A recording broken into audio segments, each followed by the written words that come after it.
Intuition is a dangerous thing. Humankind has long sought answers, the truth about the stars, ourselves, and all of our reality. Reality defies understanding. Humankind takes shortcuts, leaps in logic, guesswork, acceptance of truths unproven. Reality defies understanding. We use our greatest asset, our intuition, to see the forest without the trees, but overconfidence is a killer. Like a predator evolved to avoid the notice of its prey, the greatest dangers to humanity lurk above and outside of our perception. Reality defies understanding. Yet we try anyways.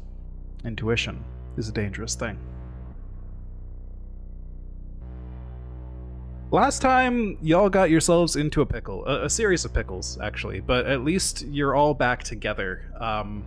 Although you all being back together might just turn this into a TPK situation. It's fine. You first spread out to try and get some information in a few different places.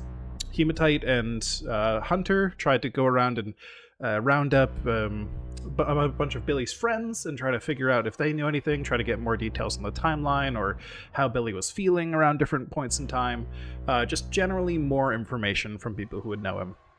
Meanwhile, Agents Hallow and Hightide tried to check in on Scott Adams, that UFO guy who was running around interviewing people for his amateur newspaper, Watch the Skies.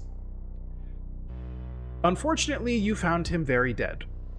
And not only did you find him dead, but you found some sort of weird glob of inhuman flesh clinging to him that once you left the room and came back, it wasn't there anymore. So you freaked out and closed the door. Locked all of it in there. But as fate would have it, you all exploring around a little more, discovered that Jane Allen, Billy Spivey's girlfriend, was actually staying in that same motel. So you went next door, you tried to speak with her, it took you a little bit to gain her trust, and she was extremely hungry.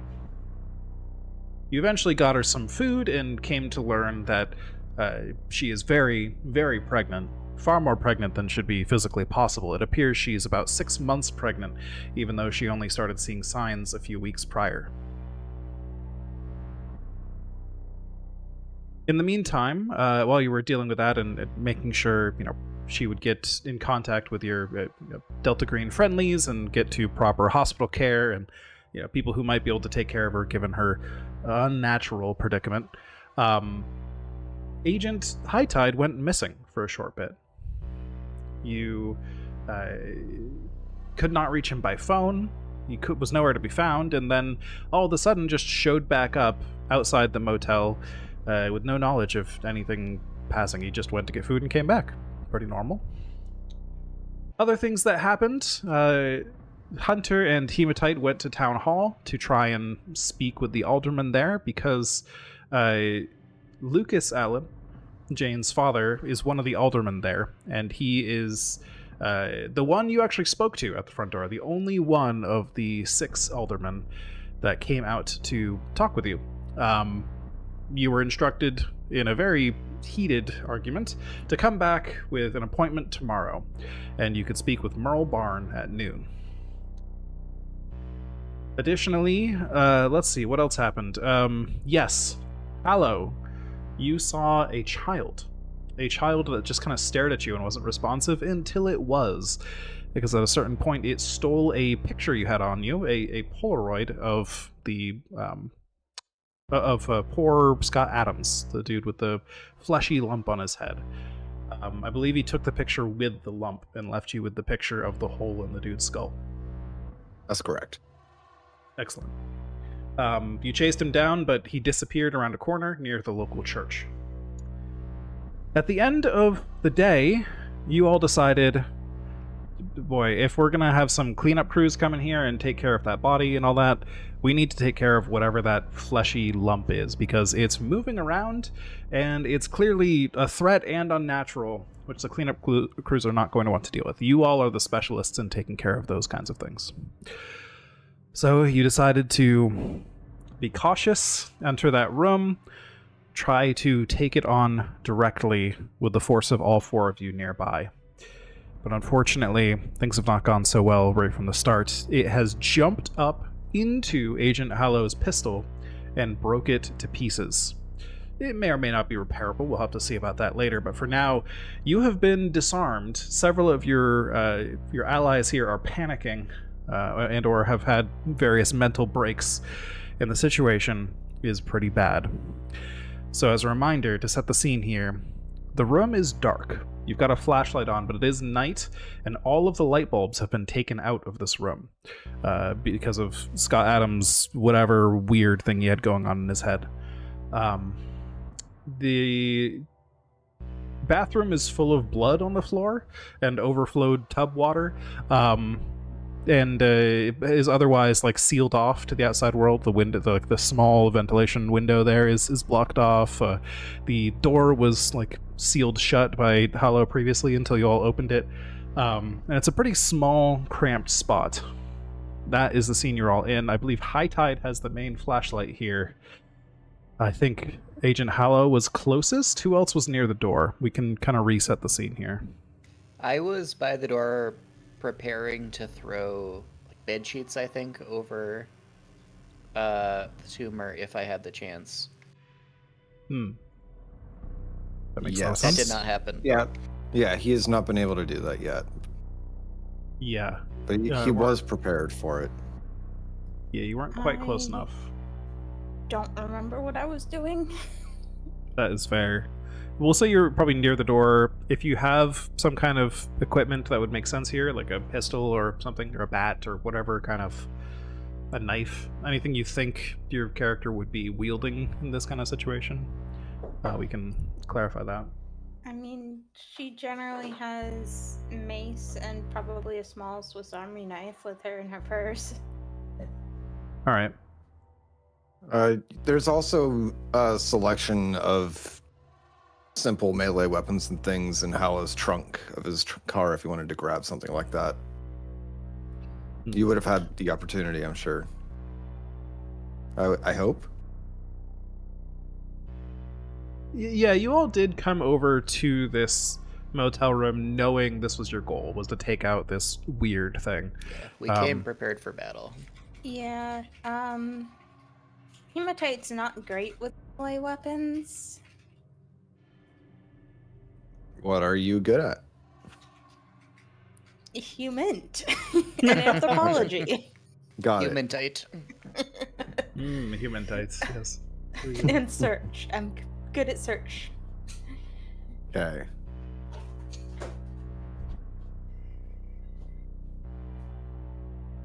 Maybe you were outside on the lookout for anybody who might come in if they hear a noise. If you have Stop some way civilians to from bring getting us more light, also would be something. If you could be positioning your car to have the headlights on through the windows.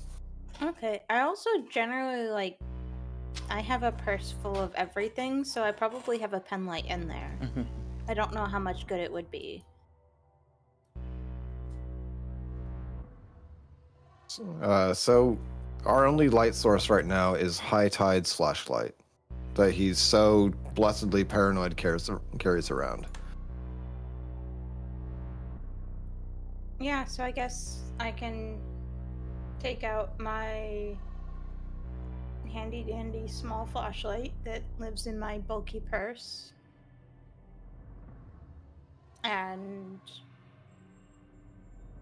I will brandish pepper spray or mace. Unless I should go out to the car, but It's kind of, it's kind of up to you what you think your character would do, right? If you think your character would walk in and face down an alien with mace, absolutely. I mean, that's pretty in keeping with how she's approached life so far. That's pretty much what you did at the office. Yep, fair enough. Yes. All right, so while we're just establishing the scene and stuff and making sure everyone is kind of positioned in our fictional space, how we picture them, can I get everybody's dexterity scores? I feel like I should just have these written down somewhere. 10. 11. 10. 15. This is a fast boy. Ooh. Okay.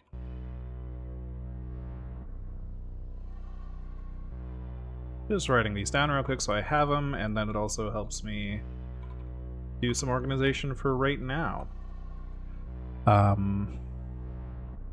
Okay. So, Agent High Tide. This thing has just acted. You will be next. So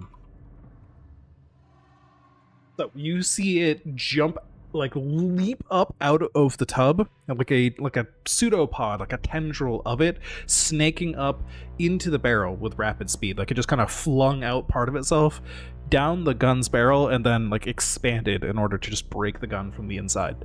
Like it like wedged itself into different parts of the gun and just kind of pried them apart.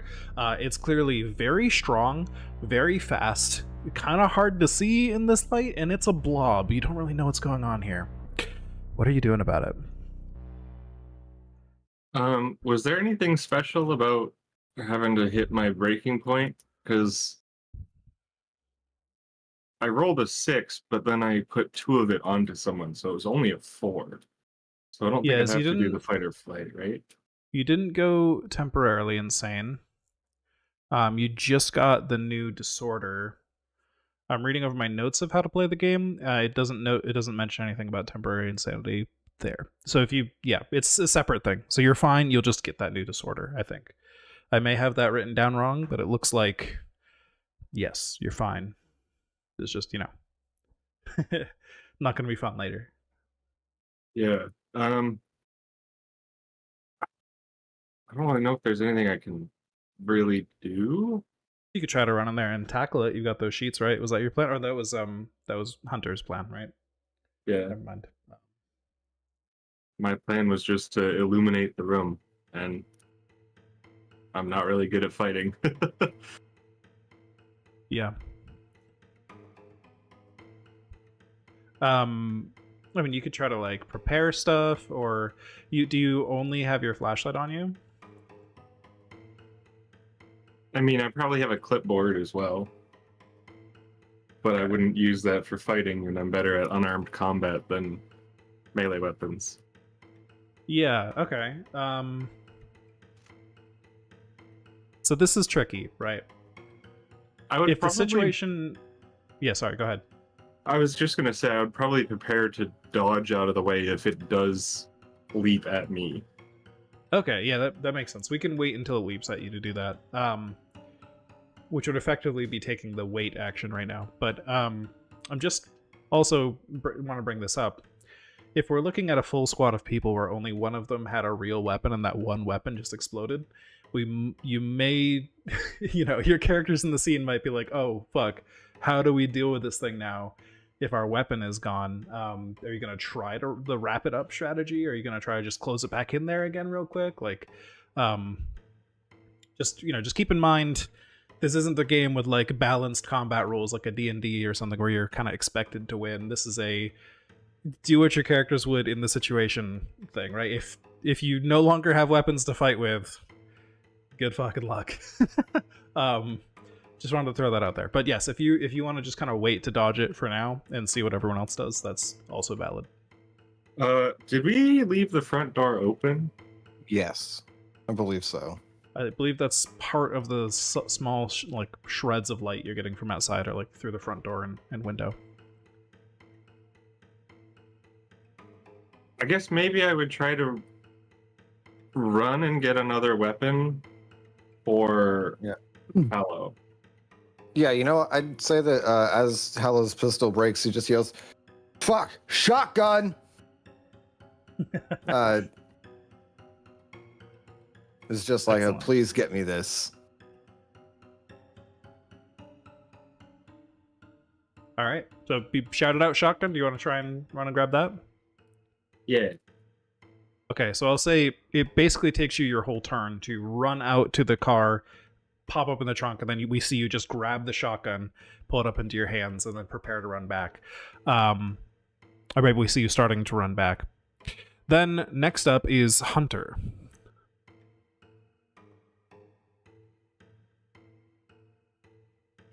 So the thing is visible now because it just blew up the gun. Yes. Okay, I'm gonna try to tackle it with my sheets. All right. This is a terrible idea. I am in full adrenaline instinct mode. Yeah, what do we want to call this? Would this be unarmed combat? I think it could probably be unarmed combat, unless your athletics is higher. I feel like it could go either way. They're the same. All right, so go ahead and roll that then. Critical success. Okay. So, Hunter charges into the room, gets these sheets around this thing, just wraps it up real tight in the sheets, and like almost like ties it in a knot. But you still have to hold it down. You can feel it wriggling under there, but you've got a really good grip on it. I got it! I got it! I scream in sheer terror. I don't know what to do with it now that I have it, but I got it. That's right. Holy You sheet, do have holy it. sheet. It's like squirming and wriggling underneath you. It doesn't feel like it has bones or even organs. It's completely amorphous, but somehow moving. It's a very weird feeling. I'm gonna try bashing it on the floor like I just, caught an animal that All I'm right. trying to just quickly kill. Since this is a crit, I'll allow you to do that. I think normally that would be your whole action, but this is a good extra effect for the crit, I Thank think. you. So, I think, yeah, this is strange actually, because you do start slamming it against the floor. Go ahead and roll like a d4 just to see how much damage you're doing here just by slamming. Slam damage. Ooh. All right. You feel like you got good leverage here. You got your arms around it. You got like a really strong grip on it. Just bam, bam, bam, into the floor, but it's still just wriggling underneath you. And it's maybe like the size of like a small dog or a large cat, something like of that size that you're just kind of wrestling with, but it's way, way stronger. And then it is Hunter's turn. Oh, I wrote Hunter twice. That's funny. Well, it's fitting because I acted twice. So Hollow and or Hematite, both of you kind of go at the same time here with whatever you want to do. Hollow would like to retrieve the shotgun from High Tide if he's coming back in the door, and go over and is Hunter, make it available. Just kind of signals him to kind of scoot as much as he can so he can get a clear shot without endangering his friend. I'm gonna try to keep a grip on it while shoving it away from my body. All right, so this will give you a plus 20% on the roll to shoot. Ooh. Open up my sheet. And firearms. All right, a success. So go ahead and roll the damage for that that weapon. Let's see what you get. So I don't have a shotgun in my inventory currently, but the handgun is 1d8. So how much would a shotgun be? Well, this is something I can quickly check. I'm pretty sure it has a lethality rating, so either way it would be 2d10, and then we check against the percentage. Equipment. Weapons. 7 on the 2d10. Oh shit. Okay, well, so a 6 and a 1, so it probably fails the lethality. There's a weapon table in here somewhere. There we go. Shotgun. Okay. Shotgun firing shot. Is not actually lethality. I misspoke. Okay, it is 2d8. Okay.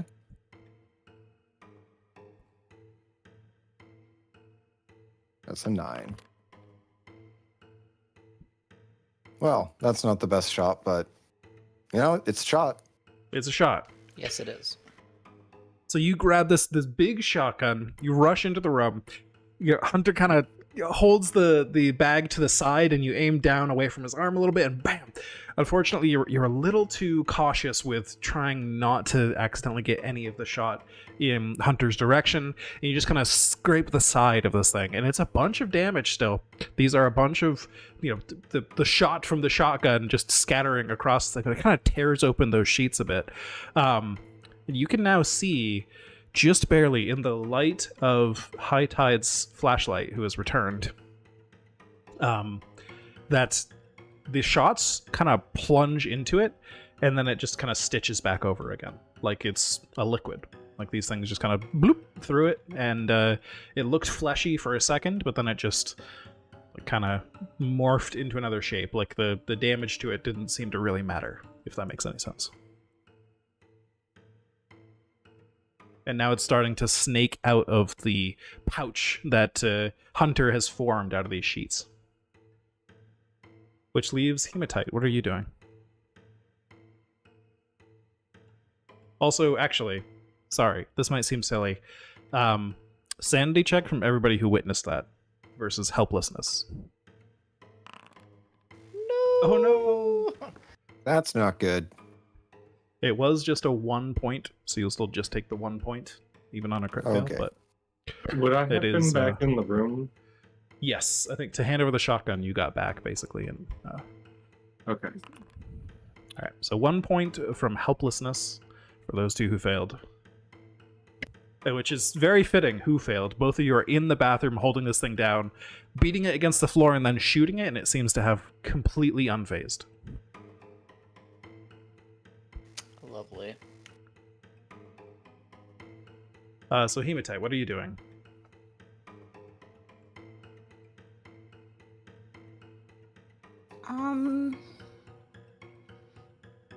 Can I see about trying to grab the package and like grab the thing and just run and shove it in the car or something like that? You can. I will say, just as a reminder of the fictional space here, it is kind of slowly seeping out and forming tendrils through the bullet holes in the sheets. But if you do want to grab it and run with it, you can. Just warning you, it could be dangerous.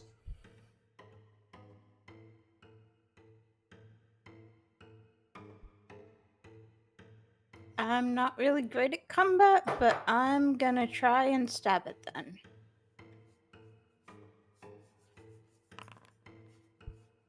Oops. Oh no. All right. 66 buddies. I think this just makes the most sense here. Unfortunately, one of the fumbles for, charging in with a melee weapon is hitting somebody you didn't mean to. And Hunter is there with the bag in his hands, probably still trying to contain it. I think you're gonna maybe not stab Hunter in the gut, but scrape his arm up a bit. So damage for a knife, if you don't already have it written down, is 1d4. An armor piercing of 3. Not that it matters right now, probably.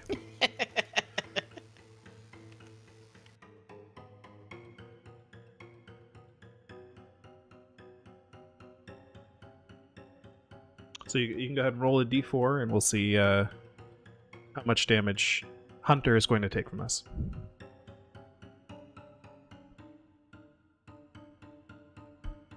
Nope, that's not it. Do Other I add a slash. space? Slash roll space 1d4. Yeah. Okay. Yeah. The slash goes the other way. Yeah. I Hey. tried that first. Thank you. Oops. Finally get a good damage roll and it doesn't do and it's against a friend. It's just I'm hurting a decent amount at this point. it's a tricky situation here. I mean, it's in a small bathroom. The one flashlight is behind 3 people now, as you're just dancing in the shadows of the flashlight and the little bit of light from outside.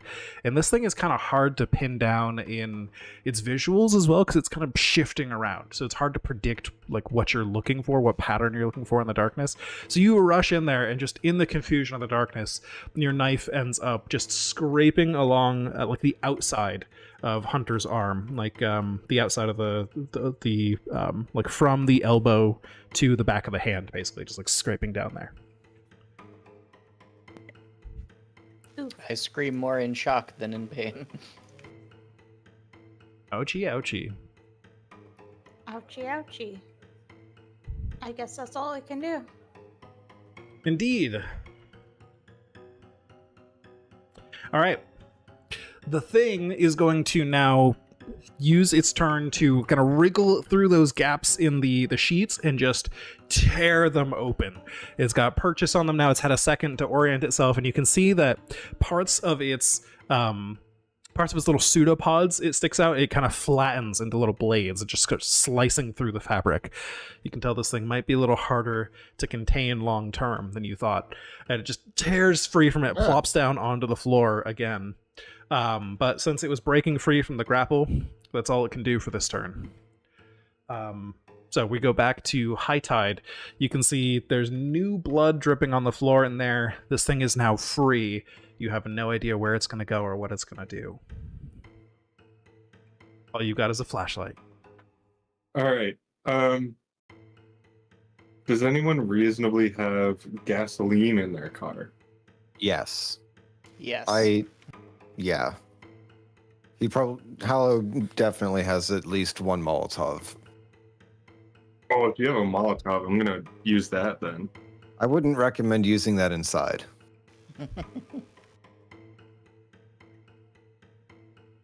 I mean, we could glory it. I mean, how many do we know if there are other rooms filled? I know we've said it before, but I thought our rooms and these two were the only ones occupied. Jane is next door, and she's already heard the shotgun go off by now. Yes. Just you four and Jane, as far as you know. Oh, and the attendant, Yes. who's also heard the shotgun by now. And probably a significant portion of the downtown area.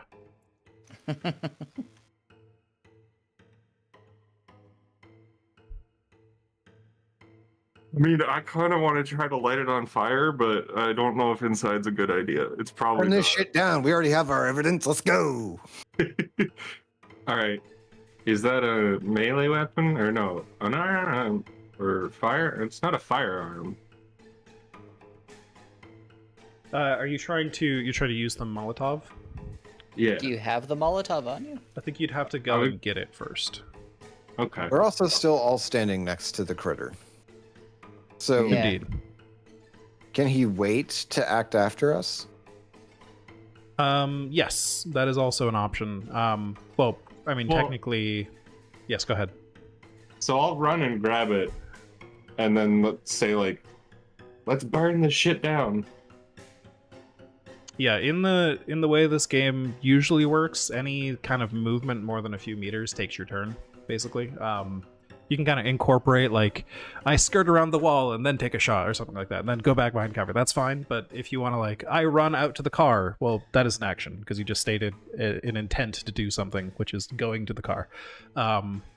So basically going out to the car to get the thing, I'll let you wrap in, yes, I take the thing out of the car. That's one kind of turn. But yeah, running out, getting it, coming back, and throwing it, that's 3 things. If that makes any sense. But yes, so if you want to run out and get it for now, and then everyone else can take their turns trying to get out of the building, that's plenty of time, probably. Is that the plan? That's what All I right. would like to do.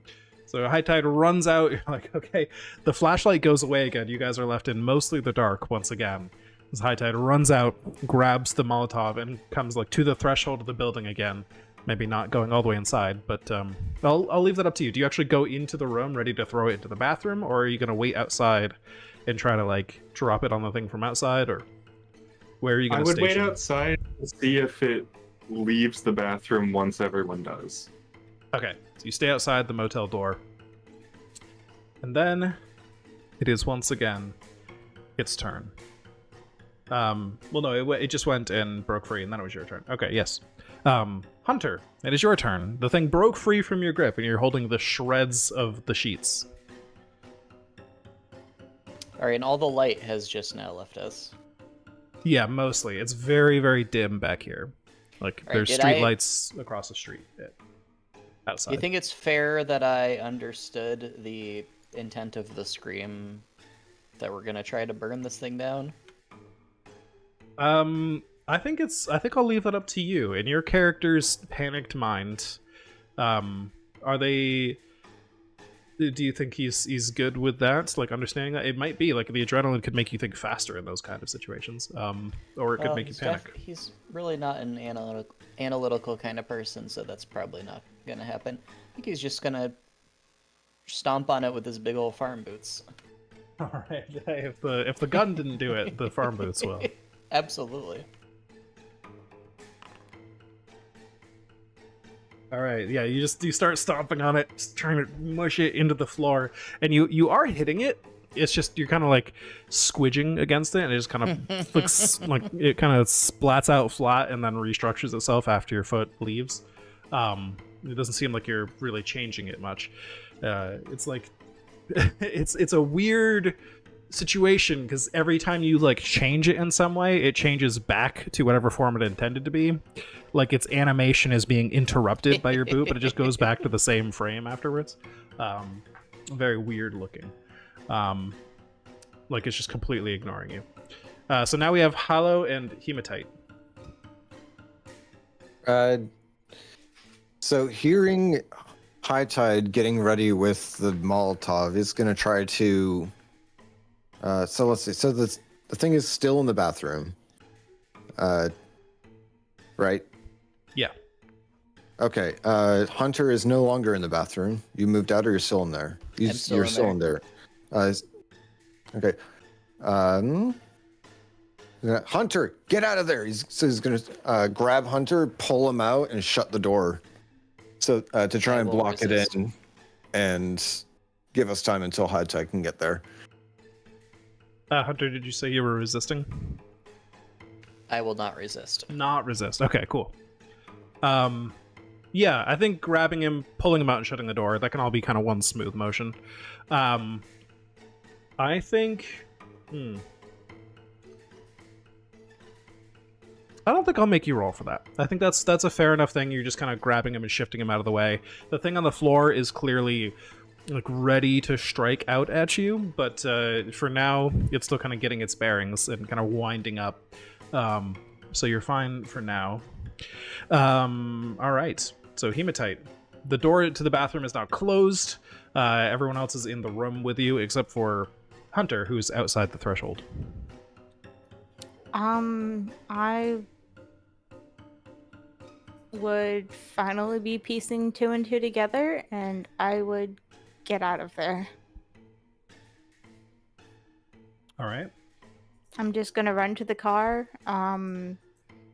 If I can, get into the front seat of my vehicle and turn it on.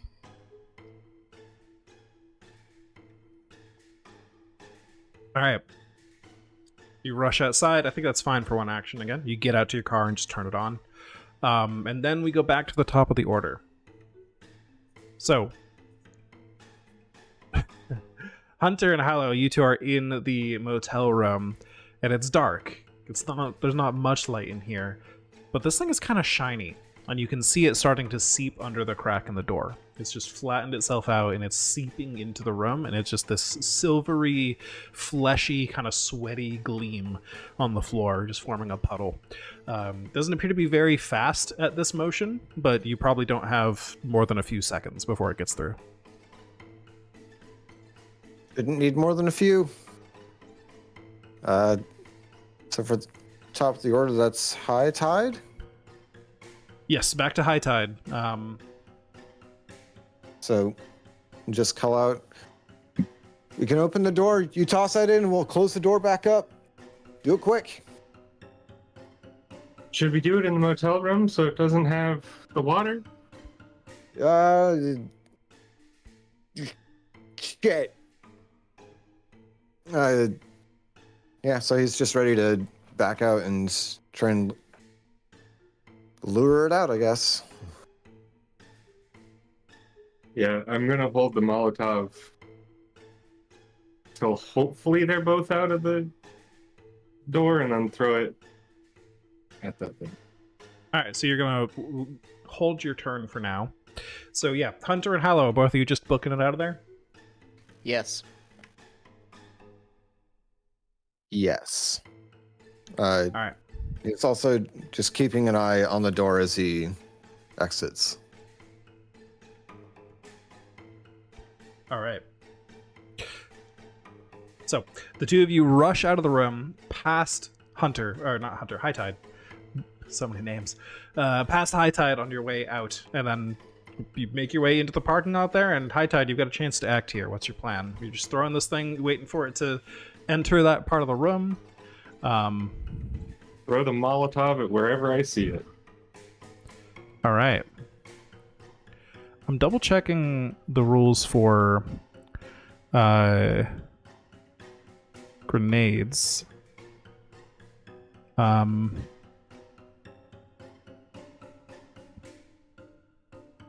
some reason, I don't see those rules anywhere. I mean, it shows the damage it does, doesn't show how to throw it.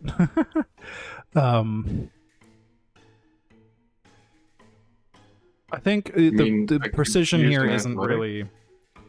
I feel like the precision isn't really the big deal here. It's got like a lethality range, right? Basically. So yeah, we'll just say sure. Roll athletics at like a plus 40%. It's not a very hard toss. See if you happen to fumble it somehow. All right. I passed the 90%. Yes. There was a 2% chance of you really fucking up here, but you didn't. So you're good. So you take this Molotov and you wait for the moment where it finishes squeezing under the door, and you just yeet this thing into the room. The whole room just goes up in a blaze very quickly. It appears that things haven't been touched here in a little bit. Everything's kind of dusty. This is Scott Adams' room. All his stuff is kind of scattered around. There's a lot of clothes in the room, a lot of other fabrics and things that have just been left out in different places, a lot of towels that have been hung up in the windows and everywhere. It's just a whole big mess of very flammable fabrics, very dry, flammable fabrics. And so this oil-filled, this Molotov, this very flammable liquid gets scattered everywhere. It all ignites, and you just see the thing like writhing on the ground as it just begins to burn away. I'm trying to find how much damage a Molotov would do.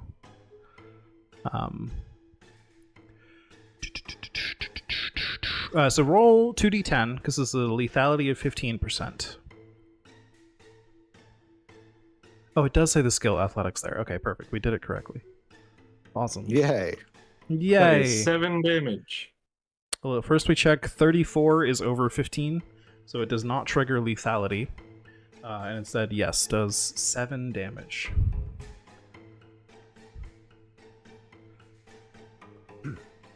So you see this thing just start to burn. There's like a terrible smell filling the air, not just the smell of obviously everything in that room starting to burn, but like this weird, like metallic, almost sweet smell as this strange flesh begins to burn and bubble. And you can hear this high-pitched, not like squealing sound. It almost sounds like a gas escaping from something in a very small hole, just very high squealing sound. But if you listen to it from a distance a little bit, it can almost sound like a scream. Yeah, so you've done a bunch of damage to it, but it still appears to be crawling out towards you. This appears to have affected it much more than the gun did. All right. Hala will just start shooting at it. All right, just more shotgun blasts. Yep. Absolutely. I am going to go try to get Jane and get her out of the room and into my car. Okay. Oh. That's Big a shot. damage. All right, and the shotgun does not have lethality. It just has that. All right. Does it have like a... Hold on. These rules have so many things. No, okay, just the damage. Cool. You fire those shots into the room a few times, just trying to kill this thing by any means possible. Hunter and Hematite, what are you two doing? I'm gonna help try to get Jane out of the car. All Is right. it still alive? It appears to, yeah, still be like crawling towards the door.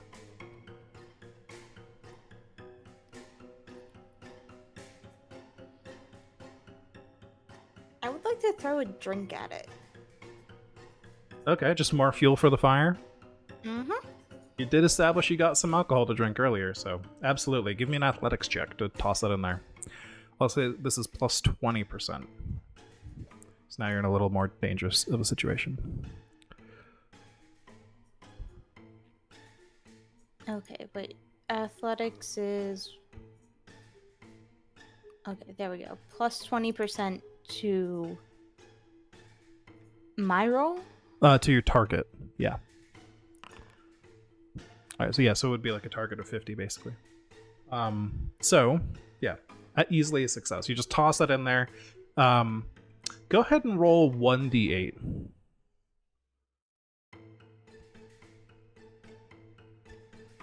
Alright, working on it.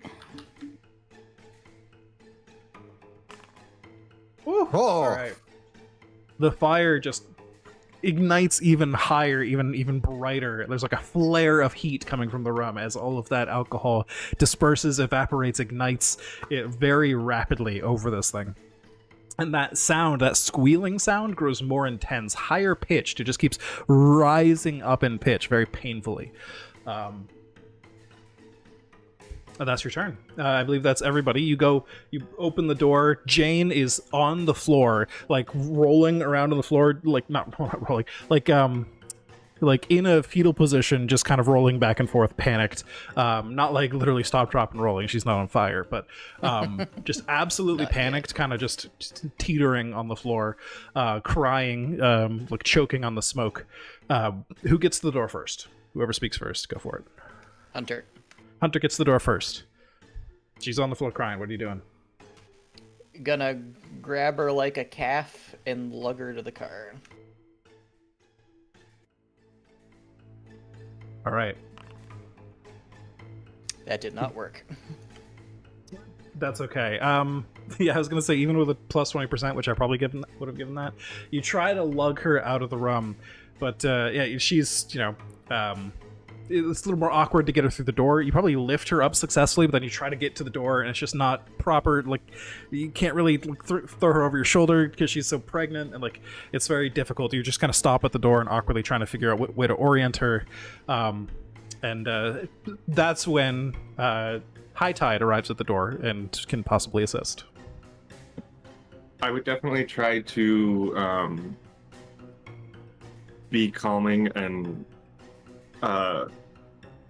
trying to calm her down. Is that human or persuade? Probably persuade. I don't know. That doesn't sound super accurate either, though. Let me look at the list of skills here. Well, Do you yeah, have like I mean, psychology? So I feel like psychology might be it, or psychotherapy. I would say more persuade because I'll be trying to calm her down and like ask her to come out and like help Hunter almost. Just like, you know, it's okay. I know it's scary right now, but I think the rules for this kind of situation are psychotherapy. I know that's probably what you don't want to hear, but like for calming somebody down out of a panic, I believe that is the correct skill. Is persuade like more a very logical approach? Well, persuade would help you persuade someone of something. Like if you're in a conversation with an NPC and you like want them to do something for you or whatever. Then yeah, persuade would be good for that. But I'm pretty sure psychotherapy is the rule you would use for like, if another character is going through a bit of temporary insanity and you want to get them out of it, that kind of thing. Like it's good for all sorts of dealing with the brain. well, I'm going to attempt to carry because that's a better score. Okay, just helping. Yeah, just help. Yeah, that makes sense. You wouldn't try to do something he's not as good at. My psychotherapy is 10, so yeah, that's the baseline. All right, yeah. So you help orient her out. Maybe you grab like her feet or something, so that you can both like just bring her out of there as fast as you can. And once she's out, she starts to like regain a little bit of control, and you kind of let her lean on your shoulder, and you're good to walk her out. Whose car do you go to? I would just by default go toward mine. Well, there are two of you with two separate cars here. Do you both like We're go going in towards different her? directions, and then we pause awkwardly. Also, my car is running. Oh, Sure. if that's running, we'll go toward yours. Yeah. All right, you help her into the back seat of Hematite's car. Yeah. She's very panicked, but she eventually sits herself up in there and is good to go. It is now, I believe, we're back to the turn of the thing. We kind of broke order there for a second, but I gave everybody a quick chance to act as the fiction demanded it. This thing has been crawling out of the fire as much as it can. It's clearly diminished in size. It's left like a trail you can see of like silvery substance on the floor of the room behind it, like a slug. But its main body just continues to diminish in size. By the time it's like right at the threshold about to come out, the fire inside the room is already starting to burn pretty high.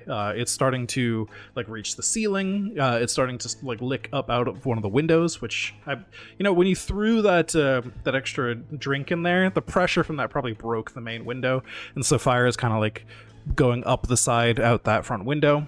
This whole building is going to be a problem. You can hear sirens down the road, as probably people have been alerted based on the shotgun shots a little bit ago, and now it's probable that the fire department is also on their way.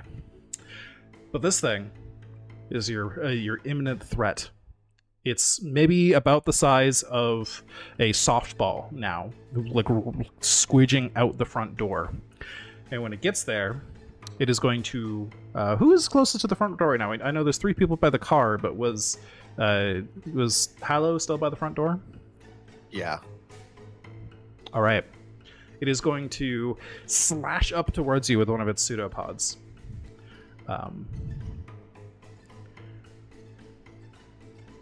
So I'll do a 1d100 roll on Foundry. And it just barely misses you. You can tell that like the precision it had with its swing, it was clearly aiming for your throat, but it's just a little shorter than it expected to be. Like it doesn't have as much mass as it was like hoping for because of all the mass it's lost recently. And so you just feel the swoosh like under your chin as it narrowly misses you. And then I'll give you a chance to respond. He's going to try and just boot it back into the fire like the football that it is. Awesome. All right, athletics, absolutely. Or athletics or unarmed combat. Unarmed combat. Excellent. So it swings, it misses, and you just, punt that thing back into the room. Go ahead and roll me another d8 for how much fire damage it's going to take here.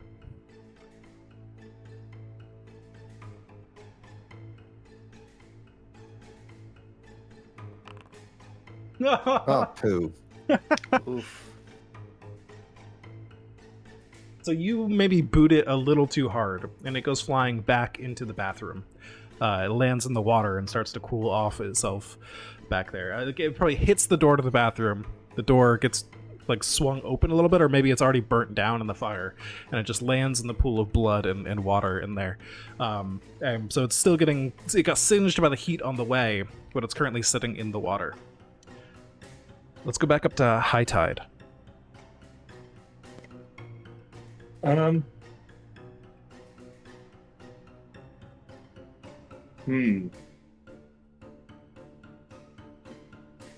feel like I would try to get a fire extinguisher ready for once it dies to start putting out the fire a little bit. Bold of you to assume this motel has a fire extinguisher. Well, I would assume it does it not? Merle is an honest businessman. How dare you accuse him of not properly equipping his establishment? That's fair. I should not have besmirched the name of Merle. Yeah, you could probably find a fire extinguisher just outside here. Or maybe I mean, in worst comes Jane's to room. worst, if it gets too close, I just hit it with the fire extinguisher. Sure. We'll say there's like a couple of like break in case of emergency boxes outside with like fire extinguishers and like a few other bits of medical equipment and stuff. So you just run up to one of those, break it open with the butt of your flashlight or something, reach in, grab out. It's like a small fire extinguisher, not like a full-sized one. But yeah, you run back to the room with it, and you said you're gonna wait until it's dead to start putting out the fire. Yeah. All right. Then it is Hunter's turn. I'm just gonna kind of slump against the running vehicle and stare at the fires coming up from the building and just kind of wondering how I ended up here. I guess I don't think I have an action to do. Okay. Take a breath, is that an action? That would be a good action. But no, I mean you can like hold your turn or just wait or dodge basically. Okay, I'll hold my turn All right. and just pass it if nothing happens. Fair enough. So then we get to Hematite. Hematite and Hallow again. So I've got a girl in the back of my car, correct? Correct. Yes. I will probably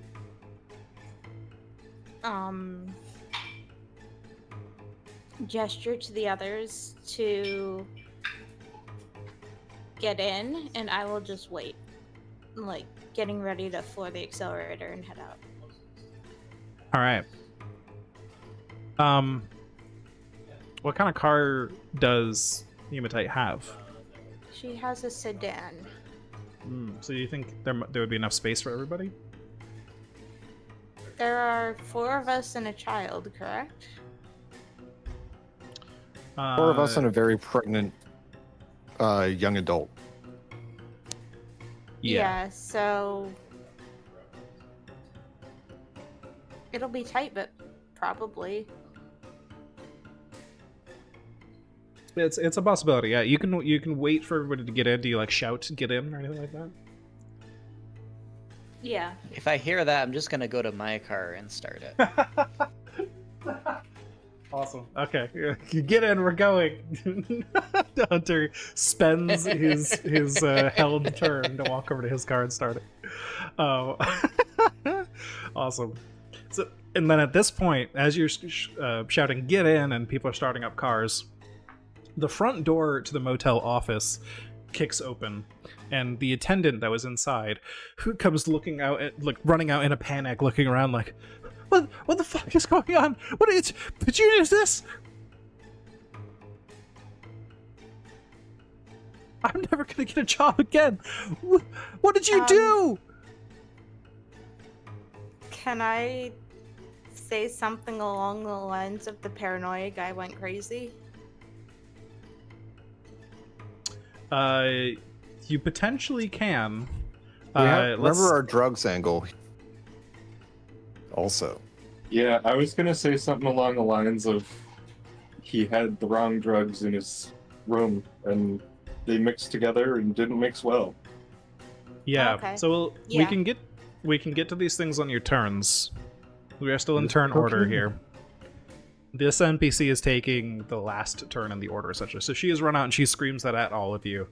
But she doesn't. You don't have too much time to respond because at this point, the thing inside has made itself very small from all the fire. And Hallow, were you distracted by this lady running out, or would you have kept your eye on the interior? He would have kept his eye on the interior. Okay. Because he doesn't want to get this poor woman mixed up in whatever this is. So you look inside, and you can see this thing has reached up little tendrils, little pseudopods to either side of the doorframe, and then it just kind of catapults itself out. Now it's only the size of like a strawberry. It's so tiny from burning away, and it just has these little thin strands, but it yoinks and throws itself through the building. Not it's small enough to actually be able to lift itself like that, and it flies through the door. You can try to like spend your turn for this round trying to like catch it or intercept it or blocking it from going out. But right now it's trying to make its way to the parking lot. He's gonna try and grab it with his hand and throw it more accurately into the deeper part of the fire. Okay, I think this is athletics then, especially for the catching part. And then, yeah, we'll see how this works out. It's not going to go well. It went well! It went well! So she comes running out like, what the fuck is going on? And then you just essentially catch like a small baseball and just throw it back into the room that's burning. Just pop, toss. Yeah, and I just yell at you fucking junkie! All right, roll another d8.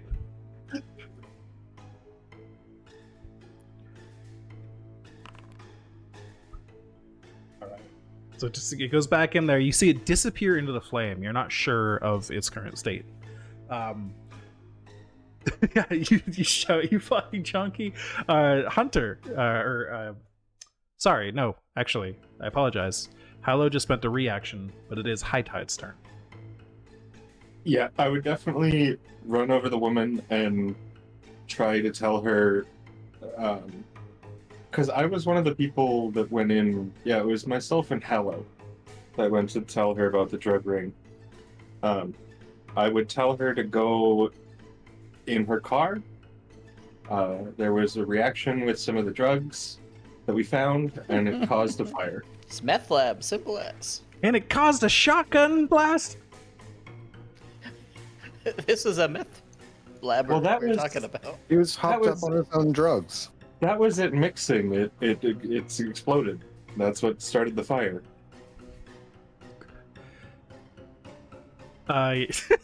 Give me a persuade This roll. entire mission may just be a figment of our imagination due to It the might meth be. fumes. Oh, Listen, I know what a shotgun sounds like. All right, we shoot guns. We go to the range. I know what that sounded like. all right. Yes. Well, this is an FBI matter, and if you could go to your car, please. She pulls out her. I guess she wouldn't have a cell phone in this stage. You guys are fancy for having those. So she runs over to her car and just starts it up and squeals out of the parking lot. Just gets out of there full speed. But clearly, she knows all your faces, and she's not convinced you're innocent here. We don't have to be the innocent. We're the government. There we go. True. That's the Delta Green spirit. All right. So Hunter and Hematite, it is your turns. Hallow used his turn already. Right. I'm gonna drive, I guess just starting for the highway because I don't know where else to go. Just getting out of town. Yes. I love that. All right, you also squeal out of the parking lot. Can I do the same? And for good measure, is the door still open in like the burning blaze? Oh yeah. It's probably burned Okay. off its hinges at this point. I would real quick like to throw a cigarette lighter in as I drive past. Okay, just chuck that in there. Yep. It'll One last little bit eventually, of fuel to see if we can get this thing dead. it'll eventually pop and fuel will go everywhere, and it'll be something. I'll say for now though, you don't even know where this thing is in the room, so you just toss it in there and hope it'll help, and it may or may Yep. not be dead in there. And you squeal out of the parking lot as well, leaving High Tide and Hallow still in the parking lot here.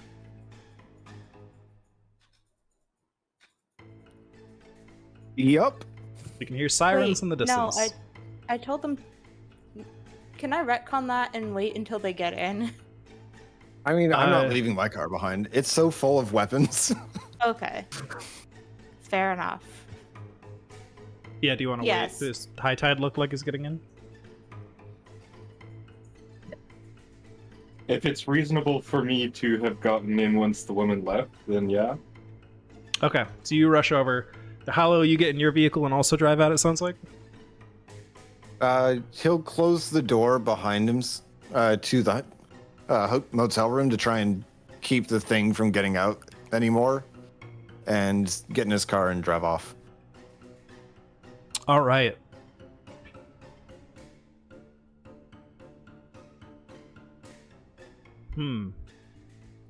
Let's see here then. I think I've described for a few rounds now that sirens were in the distance. So you're right downtown. The sheriff's office is really not that far away. So I think at this point, even though a round is only, a couple rounds still only adds up to under a minute. At this point, as the last one to leave, Hallow, I'm going to ask you to make a drive check, but I'm going to give you a plus 40%. You still have a decent head start here. All right. Wasn't even needed. You're very good at driving. So you guys get out of there. The response time of the sheriff here is perhaps not instant. He's just one man. He maybe was just happened to be in the area. But regardless, you have essentially. I don't even know if this place has a good fire department nearby. It does have a fire department next to the high school, but it's on the other side of town. As you guys are all driving out of town, just getting the fuck out of there, you just hear those sirens going in the distance, and you hope that you didn't just burn down the entire building, which you may have. Even if you did, you didn't erase all the evidence, because a witness still saw your faces and knows you were there. You also all hope that you killed that thing.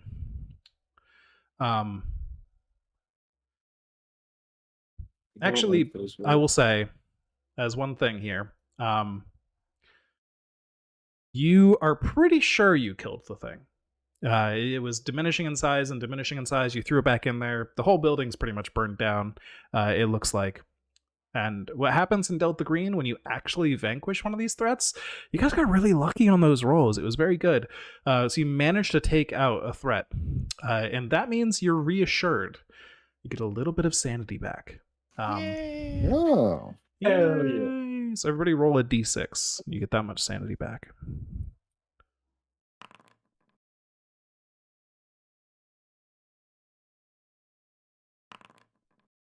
Sheesh. Nice. Of course I roll max when I'm losing sanity, but I roll 2 when I'm gaining it. Yeah, classic. Sorry, gotta roll the thing. Ugh. Wow, so many Okay, a little twos. bit. A little under average, but it's fine. I think that's everything I lost during that encounter, so that's fine. Hey, there you go. So, you all are driving out in various directions here. Nobody really organized because this wasn't the plan. Where do you all start driving to? I'm just gonna drive for like 2 hours, doing 1,000-mile stare at the horizon, and then I'm gonna pull over to a truck stop, and I'm gonna eat dinner, and then I'm going to call. Let's see, 1 second. Who would I call? I'm driving Jane to the hospital where our friendly is. I'm also makes going to sense. the hospital where the friendly is. I think I'd probably try to call Hematite, since we just did like the recent mission. And Hunter has the idea, like, yeah, she totally knows, she knows what's going on. She knows how to handle stuff. She got into the building even though they were close. Okay. So Jane cries the whole way to the hospital, but you do get her there. It's not that long of a drive away, but it's we'll skip over that bit. But you get her there. We see her being checked in, and you all walking out of the building back to your cars. And it's about then that you get a call from Hunter. Your cell phone rings. It's got it's got all of your other numbers for each of your phones that were given to you by Delta Green, already pre-programmed in, so easy enough. You guys are on call. Hematite. Hunter, where'd everybody else go? I couldn't think about anything, so I was just driving. But then I got hungry, so I stopped, and I realized I I should check and see what's going on. How are things going? We just finished checking Jane in at the hospital where our friendly is. Oh, that's a good idea. Yeah, I should have thought about that. What's the address for that? I can give it. What rest stop are you at? How far did you get? I don't know. I'll have to ask. I wasn't really paying attention. Okay.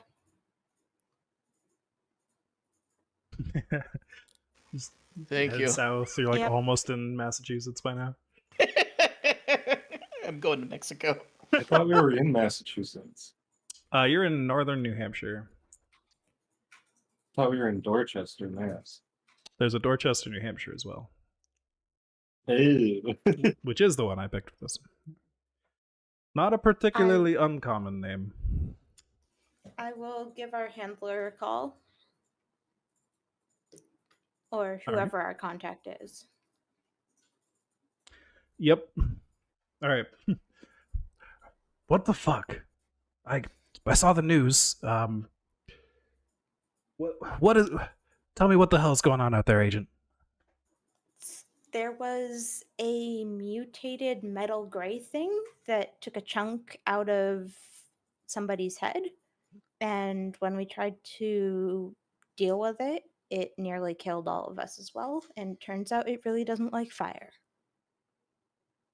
So God damn. rather than unleashing an unknown alien brain parasite onto this town, we lit the motel room on fire to deal with the evidence.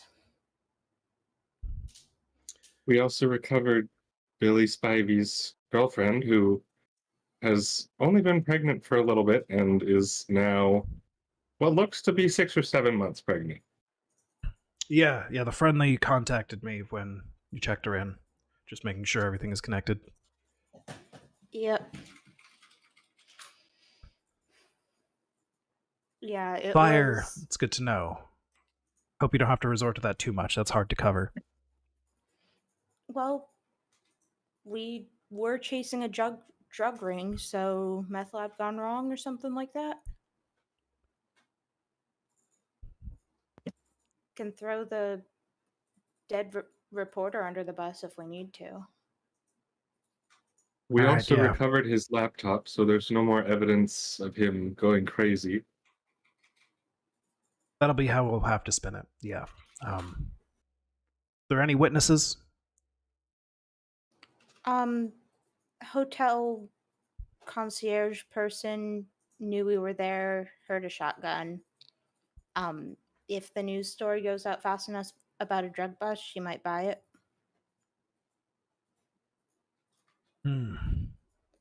Any chance you think they might be agent or friendly material? Her first concern was about getting a job, so if you offer her a job, might be able to get her loyalty. Did it seem like her mind was able to stand up to these kinds of things? I guess is what I'm asking. Was she Not cool at under all. this pressure? Every single time she wanted to go to one of the aldermen, who we're not sure if they are involved in this at all, but they seem kind of out of it. Yeah, this whole town is even weirder than most of the crew I run with. I'm surprised I didn't notice when I was here a few weeks ago.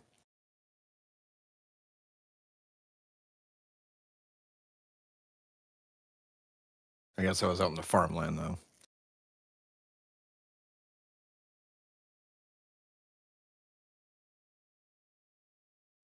So, yeah. Well, we'll get that spin going. We'll make sure the local news outlets know all about this. They'll get their official police comments that, yep, there was a meth lab gone wrong. We'll make sure to get the right people on the scene to plant whatever evidence is necessary to spin that story. I gotta say, play these cards carefully, though. These, if if more buildings start burning down around here, it's going to be harder to keep using that cover. Well, the only course. reason buildings will be burning down is if more members of this community have that head parasite, which, if that's the case, then we have a bigger problem. We should also maybe get Jane double checked on that pregnancy. That's going real quick, and I'm a little bit suspicious. Yep, the doctors are still working out. They're trying to create some kind of substance you can use to check for the presence of this material. Last I heard, they're making progress on it, but some of the substances they tried were a little toxic, so we're trying to work out something a little less harmful that we can apply, and they're getting there. I'm hoping within the next few days you'll have a substance. Can we get her detect this stuff. X-rayed or ultrasounded to take it? What is the child okay? Is what I'm asking, or is it corrupted in some way? I'm sure they'll run all their normal tests. We'll probably hear by tomorrow. Is there any way to also get me checked out? I seem to have had a sleepwalking issue. I don't remember, but everyone seems to think it happened. Sleepwalking, like what the townsfolk were talking about? Yep. Yeah, He time loss. Oh went boy. AWOL, and then we walked back, and he was just standing there with the food, like nothing happened.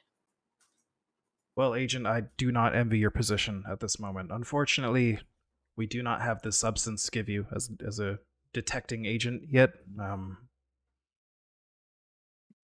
This stuff, it didn't show up on any of our other medical sensors before. It didn't show up on anything weird. The only way we could figure it out was they happened to, one particular doctor while performing surgery on Billy happened to notice that his scalpel was snagging a little bit different on different parts of the flesh. And because of that, they looked into it deeper, took some samples, brought those to a lab, all that kind of stuff. It's not an easy thing to track down unless we start just taking bits of skin from all over you and sending those to the lab, or if it's something internal, that's even harder for us to get without cutting you open. Yeah. Well, Paolo, if you ever see a bump forming on me, don't be afraid to shoot. We are working I'll on see this. about operating first. We will be getting this detection agent out to you as soon as possible. Okay. I'm hoping within the next few days we'll have at least a small amount of it for you. If the time skip thing is part of this, then there is a very real possibility that a sizable chunk of this community is already too far gone. Yeah, I think there were Goddamn. two people with missing time, it looks like. Or at least two people that were interviewed. We also have all the aldermen acting really weird. Oh And yeah, even Jane's mother. Jane's mother was like on some sort of happy gas, it seemed like, and her father has been working for 3 days straight or something. It's tax season. Yeah. Yeah. And when we asked Jane about it, she said he's never home and it's always tax season. That can't be right, like I said last call.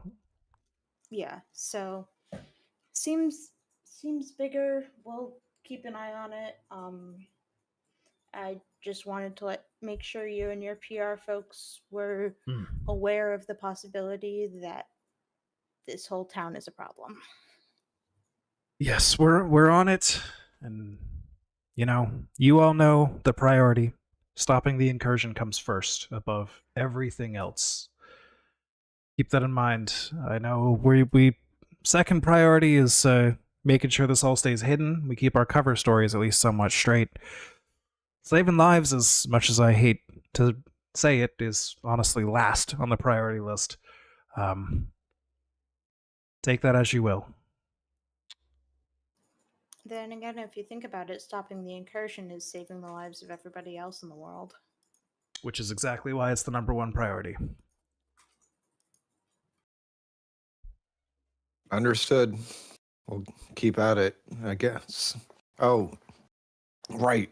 The child. Oh, the child. I haven't told you about the child. This While, was Jane Allen's child? no, this was a creepy child. While High Tide was out getting food, there was this creepy kid standing out on the sidewalk. While I was guarding Jane's door. Didn't do anything until I walked up to it. And even then, it really didn't do much. But sorry, I'm looking for where my notes are for this.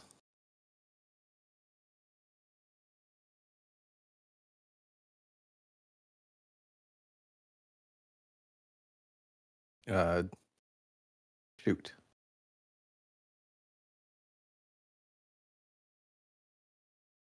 Where are those notes? Anybody? I don't know where the notes are, but he took the picture, the after picture of the guy and just dashed off around a church. That's right. Yeah, there it is. Yeah, he didn't really do anything, and he was just kind of, yeah, what Human Tide said. He ran behind the church and disappeared. And that's when I called High Tide for backup. Didn't hear anything and started heading back. So there's something behind the church, at least. Did anyone else see this child? No. All right, we'll keep an eye out for it again. I hope you're not offended by this, agent, but I'm not here to try to not offend you particularly. We have higher priorities than that. If you think you may be having hallucinations of some kind, we may want to pull you off this case and have you looked I at. took the picture with the creature on the guy's head. I had a picture of that, which Understood. other people did see. High Tide saw it. I absolutely believe it is a possibility. I just want you to also keep in mind the possibility that it may not have happened. Just keep an eye out for evidence in either direction. Understood. And I'm glad we understand. That seems strange. It doesn't sound as connected to everything else here. Unless this kid is... unless stuff has affected your mind and making you see things, and that's all part of this. A kid disappearing doesn't really line up with any of the other mutations or memory shenanigans. I don't know. Could just I be thought it a was weird pretty kid. weird that he wanted the evidence, it seemed. That is Have weird. you checked your pockets for everything? You can check my pockets here. Just lifts up his arms. Go for it. Pretty sure I still only have the one photo. You go through the pockets? Yeah.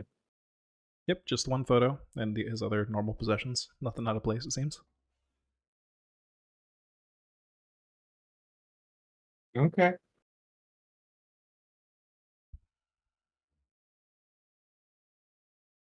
But anyway. Well, is that all, agents? We'll get to work on our side and make sure PR goes as well as it can. Unfortunately, that town has drawn a lot of the attention of some media outlets that are a little less responsive to government intervention, if you get my meaning. We'll have to play this carefully, but we'll do our best on our side. Well, if you want to leak to those that there's some sort of conspiracy that resulted in the death of their beloved journalist, they'd buy that more quickly. I see. So, a conspiracy that he was getting too close to the truth. Which Well, in a way, to also be the truth. Indeed, that it happens to be the truth. Really, it may get them off our trail, but it may also draw attention to you all. Are you sure you want to go through with that?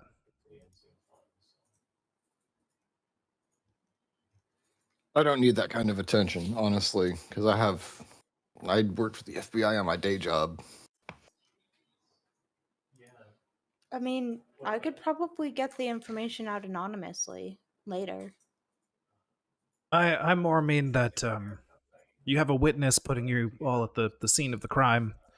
And if you go around, if we spread word that a conspiracy caused this fire, and it was a conspiracy against, the covering up that this weird shit exists, the incursion, or whatever we spread, the aliens or something, then they're gonna go looking for you because you were at the scene of the crime.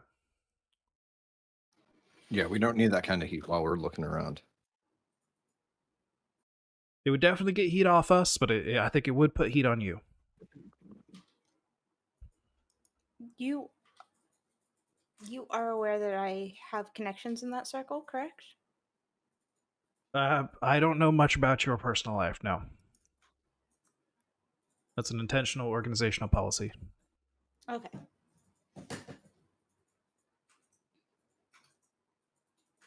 All right, then. I will defer to your judgment. Well, I suppose I was deferring to your judgment. I was just making sure all the facts are out there. Are you willing to take that heat, or are you... It would certainly make our jobs easier, and it would probably cover up the real incursion better, which is priority number one.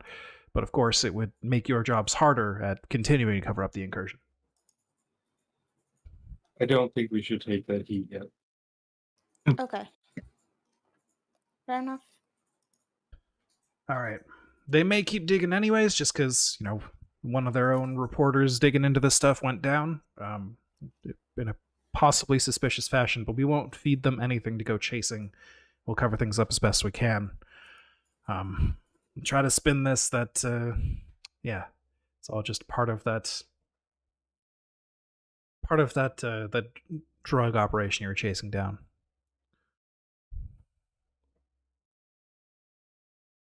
All right. Anything else, agents? I think that's it.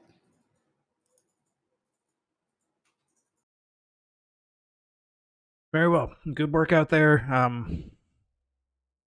It's a bit of a mess, but you did the right thing by taking out whatever that thing was. You all should go get some sleep. Get back to this in the morning.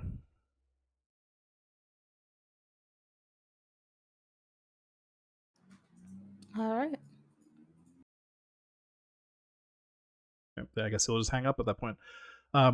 So the motel's probably not a great place to return to sleep for now. So where do you all go? It's probably pretty late at night at this point, since there's been a few hours of driving and all that. The hospital that we went to is out of town, correct? Yeah. Would there be a motel in that town that we could Yeah, Just there's like- got to be one here. somewhere Yeah, along you- the highway stop for the Yeah. night? Probably find a motel in that town instead, yeah. Mm. I believe we said the hospital you were bringing her to was in Lebanon or something.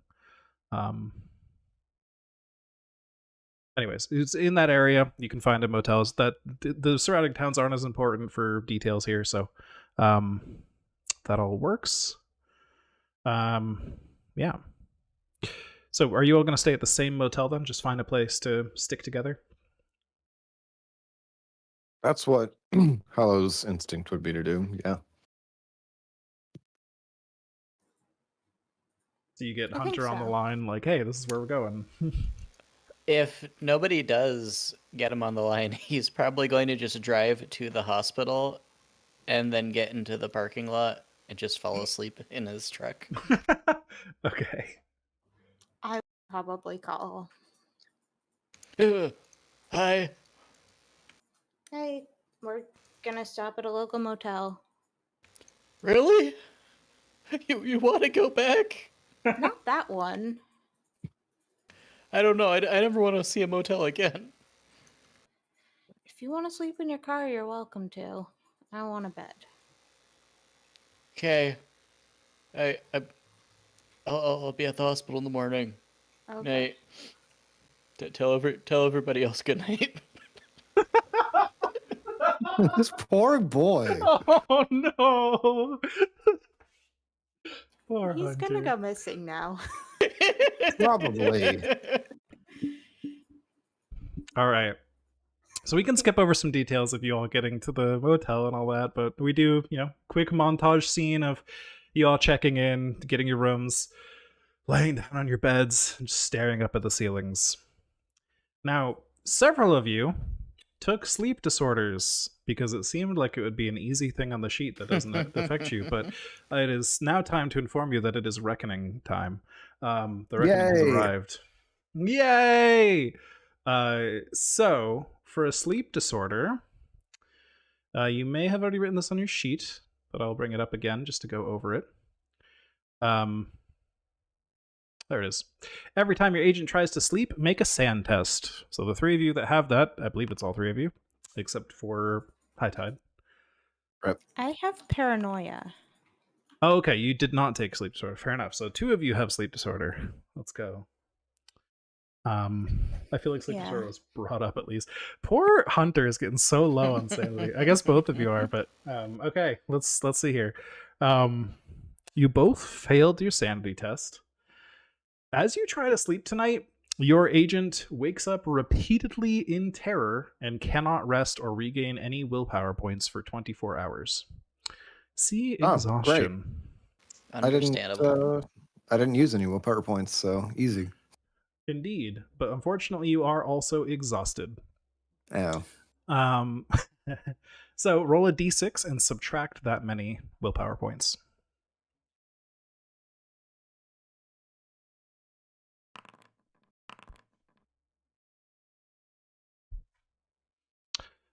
In addition, after you finish subtracting those, you're going to take a status, like a penalty of 20% to all of your rolls for the day. I believe it is 20%. I have 10 or 20% written down here. I don't know why I did that, but yeah, it's pretty bad. Were the easy choice. There is a chance to resist this. I'll go over that in a second. I just want to make sure I get that number right. Is that in the agent's handbook? Probably, right? Disorders. Yes, here we go.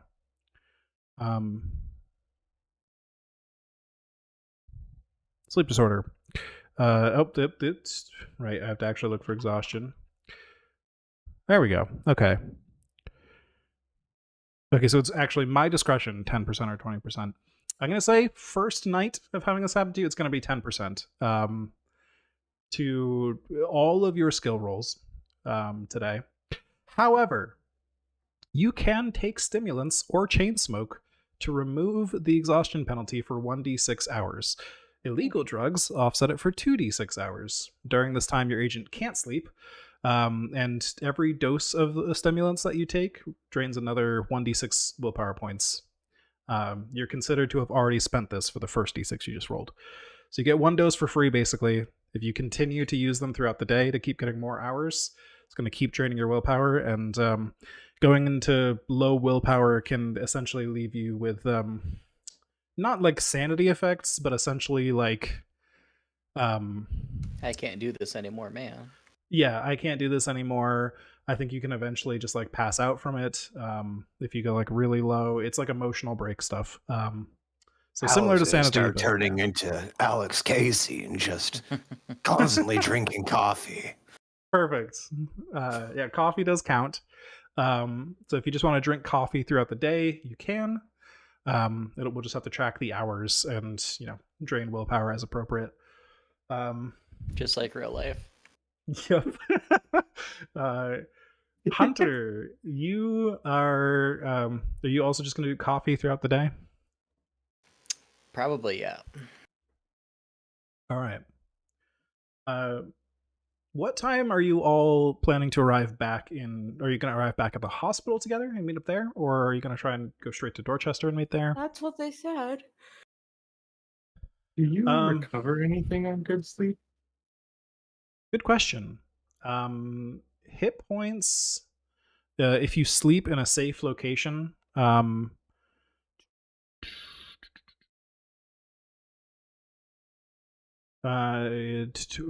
times 5 test if you need to recover hit points.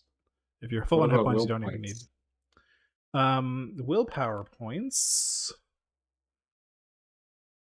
I should have notes on these somewhere. Here we go. Regaining willpower points, you regain 1d6. Cool. So I only lost one, so I'm guaranteed to get that one willpower point back. Yes, correct. Are you kidding me? Unfortunate. I rolled a success for my hit points. What do I do Okay. now? You get 1 hit point. All right. You may be able to get more. Oh, I guess Hunter, you took damage as well. You may not have gotten a restful sleep, but you still spent a night in a safe place, so you can roll a con times 5 as well. Okay, thank you.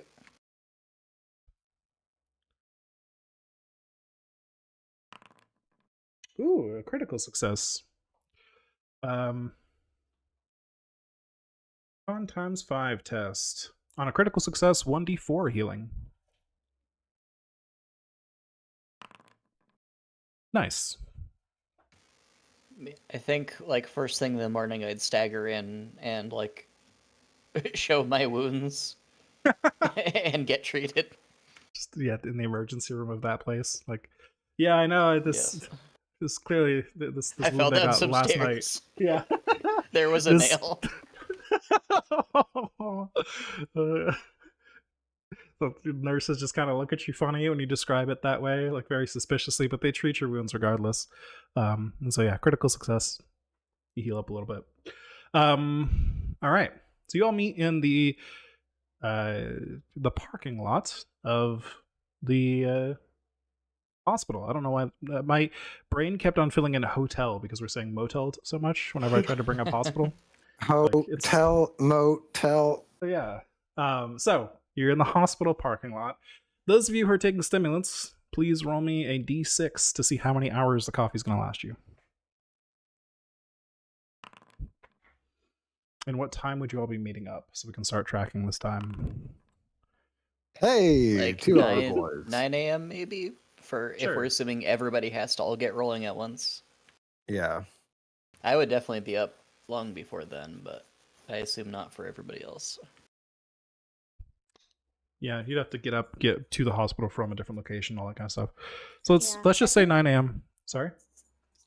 Sapphire would have stayed up late recording everything in her encrypted journal.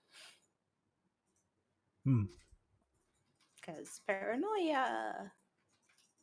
Understood. She's leaving behind a record so the government can't cover up her life. Excellent. Don't worry, And we'll if take that care of record that is if we need in a to. mixture of a dead language and a very obscure language. Hell yeah. What you are languages leaving are those? it's unnamed obscure language and unnamed dead language, I guess. They're so dead and obscure that we don't even I know their mean, names. I have skill in foreign languages, Latin and Hindi. Okay. Nice. So I probably would have. So naturally, used- they're two completely different languages. You're writing Latin and Hindi in some areas and Hindi and Latin in other areas. Yeah, for as much of it as I would probably use the alphabet of one to sound out the words of another. Okay.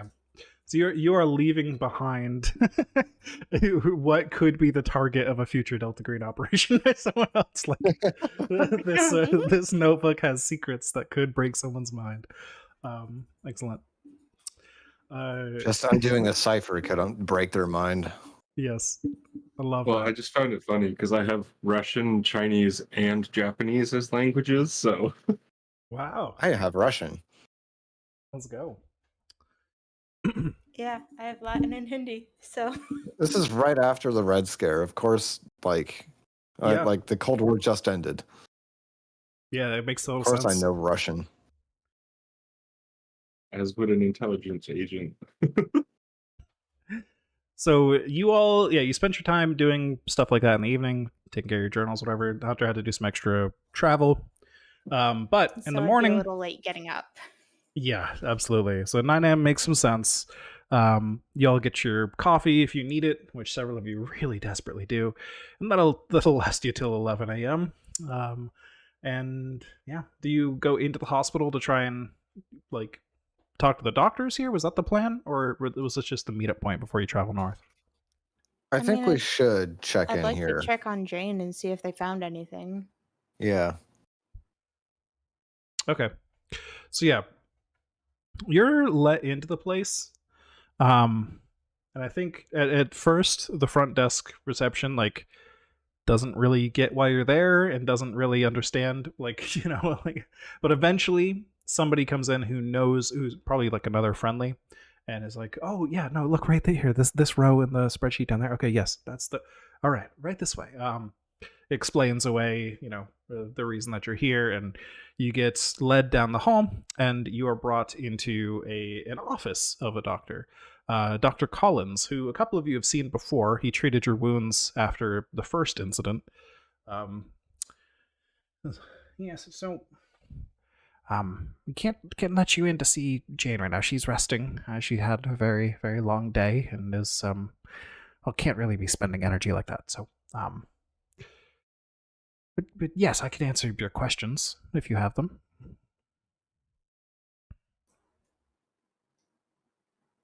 What's up with the kid? Jane's child is, as far as we can tell, normal. Just growing rapidly. Okay. We Does still she haven't have worked any of the out. scarring signs? We still haven't worked out a reliable way to test for that without taking significant tissue samples, which we figured it was best not to do so when she's in this state. It's a critical period right now, and we really don't want to mess with things if we, would. Unless you think it would be better. Is it unsafe for her to continue this pregnancy?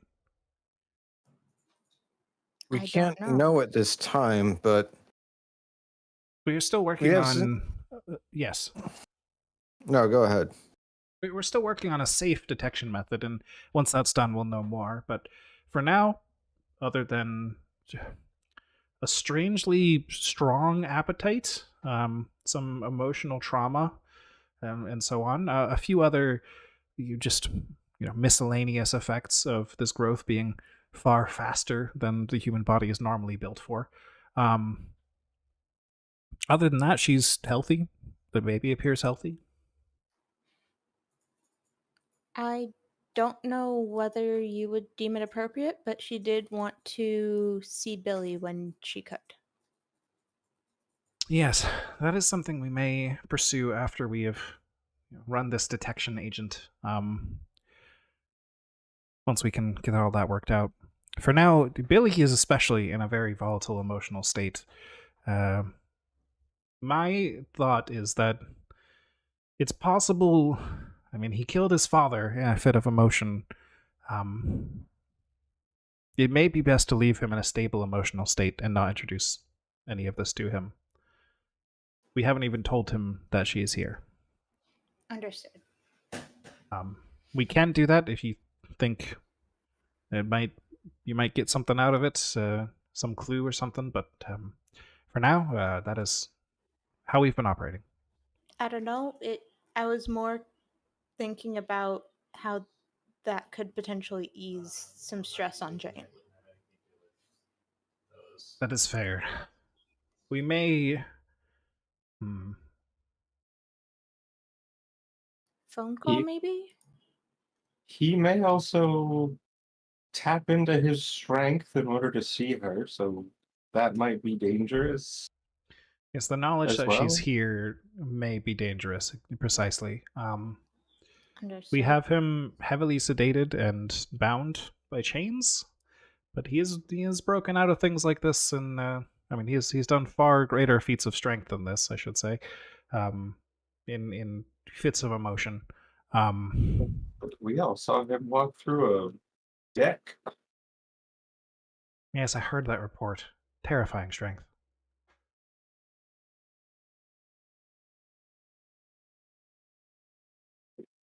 Well, all right. Thanks for the information you do have. Please call us if you find out anything unusual. Of course, we're attempting to get that detecting agent all ready for you all. We'll also apply it here, of course. We're also,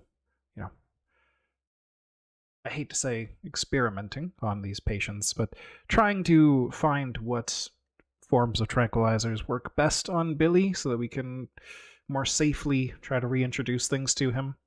But for now, he's still very volatile, and we're just playing it safe. Well, that I- makes sense. I hope we make more progress in the coming days. I just shudder as I say, yeah, he did get shot 4 times and still survived. Yeah, his body is a miracle at the moment. Strange. His constitution is incredible, and like several of his internal organs, they, despite having taken extreme damage from those bullets, never fully ceased functioning. And we were able to just patch them up, and they continued working as normal. Whatever happened to him? Well, miracles like this can't be free or easy. I just wish something like this was actually, controllable and possible in our hands, and not some. It's too good to be true. I understand that. It's not a technology we can just get, but imagine if we could. So have you found any tranquilizers or anything that work well against Billy? And also, real quick, Hallow would probably feel like that was a little bit wistful. Yes. Hallow's a little suspicious of that one. You want to human So, that? yeah. Go for it. Critical success. Ooh. Yeah, you definitely see like a glint in his eyes, like upon seeing this possibility that is unfolding before him, Dr. Collins is definitely tempted by it in some way. Like he recognizes the potential of these like rapidly regenerating cells, these cells that are somehow more efficient and stronger than our own flesh and seem to get along with them normally. Do you want to push farther on that, or like just go with that knowledge? No, he's just clocking that and remembering it. He was more concerned that Doc Collins had something to do with it somehow. Okay. Yeah, that's a fair question. On a crit success, I'll say you don't get that vibe. You more get the vibe that he's like, if Yeah. anything, you might be suspicious that he might like take samples to do experiments on his own or something like that kind of suspicious, rather than like he caused it in the first place. Create his own Delta Green incident. Exactly. Yeah. He'll probably report it to the handler after the mission or something like, hey, keep an eye on Doc Collins. Yeah, He was makes sense. He was a little weird about that musculature stuff. I mean, Billy is clearly the next step in human evolution in a superior organism, so I don't understand what all the fuss is about. Clearly. Yeah, all that pain, truly necessary. No pain, no gain. Anyhow. Indeed. So, back to town, I suppose. So did he have an answer for any tranquilizers or anything that worked right. efficiently against him? So far, we're trying not to overlap things. So far, everything we've tried has been about the same level of effectiveness. The problem is his body, like I mentioned, his constitution. There's just so much to it. It's like it's all just being processed out of his system rapidly. It doesn't affect him for long, and it doesn't affect him very strongly. So we've already got him on strong stuff. We're hoping we can find something that his body doesn't break down so quickly, but no luck so far. Okay, thank you. Of course.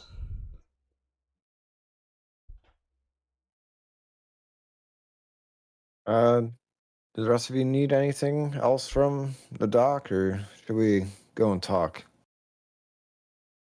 You got anything to help you sleep? Sleeping medication? Yeah. I mean, you could probably get some at like just local pharmacy. I don't know Unless if you that need stuff something will work. stronger. Oh, Yeah, stronger. I mean, Well, hopefully something that, doesn't make you dream, maybe. something that doesn't. Okay. I'll. These are extenuating circumstances, and obviously, everything we do here isn't completely by the book. Yes, I can get you a quick prescription. Oh, thank you so much.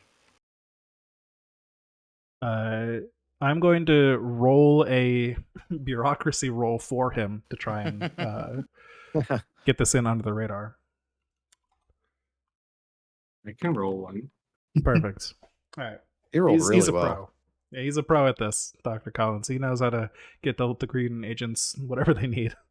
Yeah, he'll get you some sleeping pills, which you can use to attempt to like force yourself to sleep through a sleeping disorder. Okay. I believe it's another roll. I'd have to look up what the roll is, but we'll get to it next time you go to sleep. Potentially it can just make you sick instead and make it even worse, so it's a gamble. Oh, But no. it can force you to sleep and work. So there's possibilities there. I believe it's a better chance than the original sanity test. Actually, now that I think about it, it sounds familiar that it might be like a sanity test plus 20 or plus 40 or something. Gotcha. But we'll get to it when you go to sleep again. So just mark those on your sheet that you have them so we don't forget it. So, any other questions for the good doctor, or are you all heading back up to Dorchester? External of character questions. We didn't ask for where the alien substance was taken? Where it was taken, like from Billy? When he No, had samples taken, or from the journalist. If there was like anything that was recovered from the fire. oh, I see what you're saying. Anything recovered from the fire? No. I mean, you could contact your handler, I guess, but the doctor didn't say anything about that. If you ask him, it's like, no, I haven't heard of any samples. No. Okay, yeah. Without trying to recontact the handler, Yeah, I would have that's fair. asked the doctor, and if no confirmation, I'm good. No, I haven't been in contact with that side of things. But if they did have samples, I imagine they would bring them here. Yeah. Okay, thank you. Of course. All right, back to Dorchester. Yeah. Back to Dorchester. Okay. Can I put on a fake mustache? Absolutely. You stop at a small town on the way, High Tide, and you are thirsty. Really fucking thirsty. Like, it's only Do I been a need few to roll hours. sanity? No, you're just thirsty. But, like, just really fucking thirsty. Mm-hmm. So while you're in town picking up a mustache, do you just, like, go to a convenience store while you're canonically picking up a fake mustache?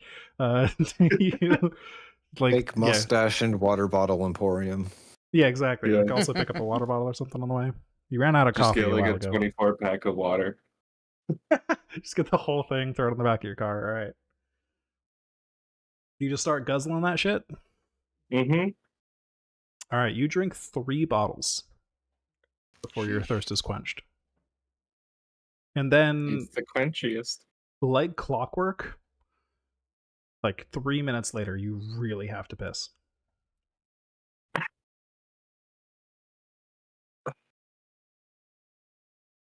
So where do I arrive in town? Or am I still in my car?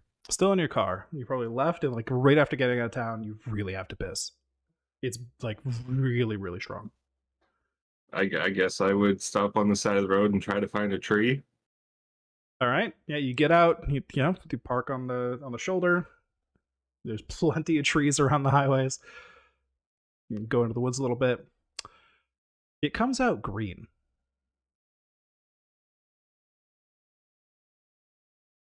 Noted. How green is it? Is it like lime green? Is Is it it like like Delta forest green? It's like Ah! it's Delta green. Oh yeah, true. Yeah, it's like lime green, like bright lime green.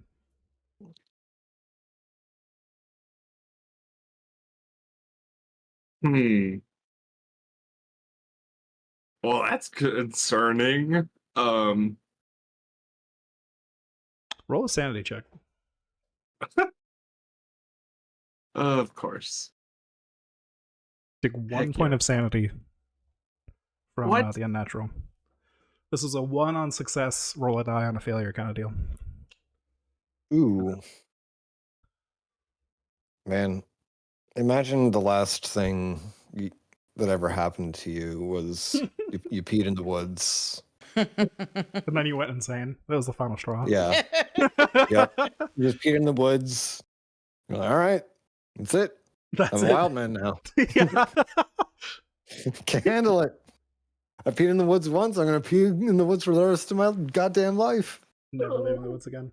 All right, so Well, I guess I would get back in my car and continue driving because I'll let people know when I get there. all right. And If I do, yeah, you're only slightly behind everyone else because of your detours, but yeah. So you all arrive. Where are you meeting? Your caravan of 4 different vehicles. Are we meeting at the town offices since we're gonna have a meeting with Yeah, I would You know what? probably drive straight That's there. right. Because you can had head an straight there. appointment for noon. Yeah, after detours and stuff and speaking with people in the hospital and then the drive over, it's probably about noon. So that works out pretty perfectly. All right. So you get there. You all park in the parking lots. High tide's a little late, just a couple minutes. And and that's I where would you... say my concerning news. Yes. That has to be connected to your disappearance. Yeah, I was also thirsty. I downed 3 whole water bottles in a couple seconds, and I immediately had to pee. So I really hope that they get that detection stuff to us. And as I said the other night, Hello, you see anything growing on me, won't be afraid to shoot. I don't want to create anything. All right, but pretty sure that detector's going to go off. So let's try and figure out something else other than that first.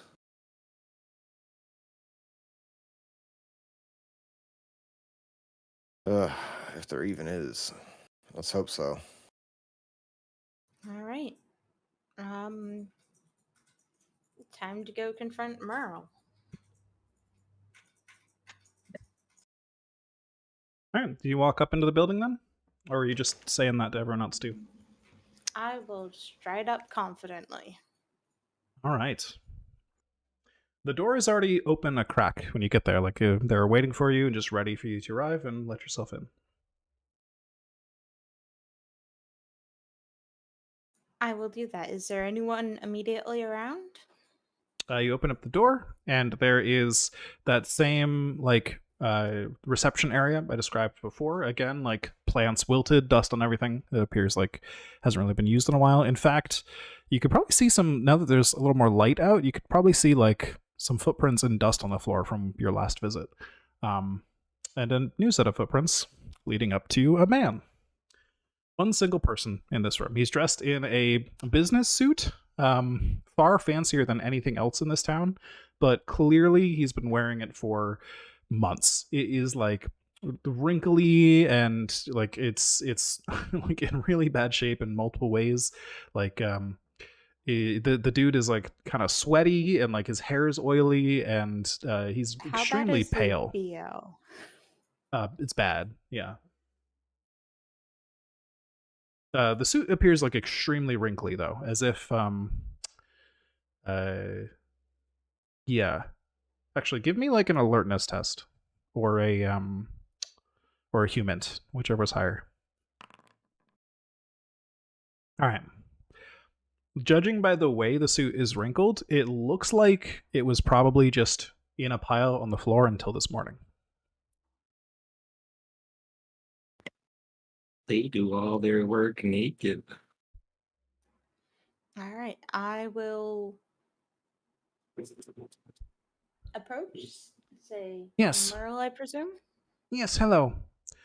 I hear you had an appointment for me. Was there a problem with one of my establishments? Well, sorry. I wanted Where are my to... manners? Merle Barn, at your service. Pleasure. And I will start asking questions about the kids and Billy. And, well, actually, I'll start with, did you know that one of your fellow aldermans has not been home to see his daughter in days? Well, it is tax season. Is it now? And how Yes. long does tax season last? Oh, a long time. It's boring government business. Nothing to concern you. Of course. Although it does, because we all do taxes, and it's not this long. Yeah, taxes are normally over by like May at the worst. I'm afraid it's a county matter.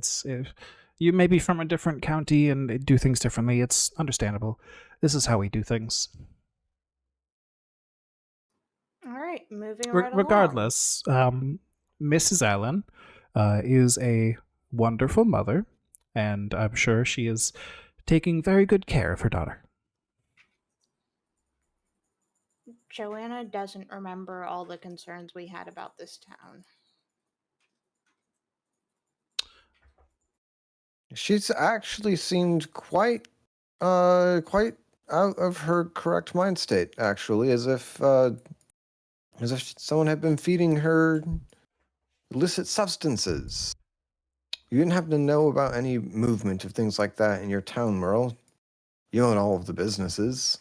Illicit substances in our town? No, never. Then how How do you dare explain you. her condition? I do not know of which condition you speak.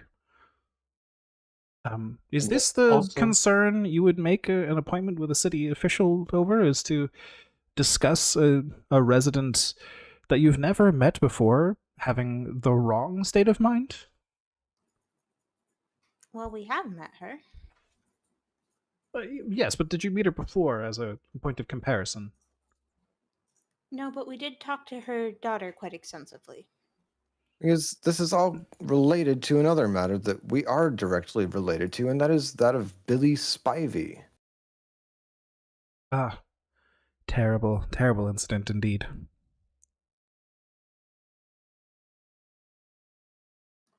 And what can you tell us of that incident? Well, poor Billy. Let's see, where to even start with all this? Poor Billy has always been applying to work at my auto body shop for a long time. Unfortunately, has never quite made the cut. Let's see, he's grown up in this town. Always is, born and raised here. He went to the local high school. He was on the football team. What more do you want to know about him?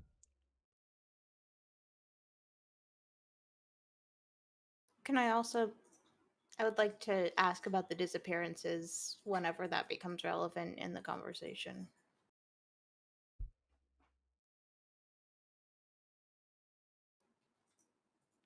Does he have a history of pain and or illness? I'm sure he has injuries from his days on the football team. I regret to say I don't know the medical history of, well, maybe I don't regret to say, but I do not know the medical history of every single person in this town. Liar. Excuse me. What was that from the back? I think you got everything on anybody in this town. That's what I think. Not even their taxes. Well, it is my duty to stay informed. Unfortunately, some things I can't be perfectly informed on, but we do our best. And what about those sleepwalking episodes? Ah, local myth. Nothing to be concerned about. We spoke with Billy and he said he had one shortly before his incident. Hmm. Well, he's always been a little bit dramatic. Many people around here have been. They've claimed things in order to get attention. Some of the local news agencies love to put cameras on anyone in this town who goes around talking about any nonsense. Speaking of news agencies and nonsense, we're also looking into the activities of Scott Adams. We are looking into him in relation to illicit substances, into the cooking of drugs out of hotel rooms and things of that nature. Ah, And yes. Scott Adams. I was hoping this would come up in conversation today.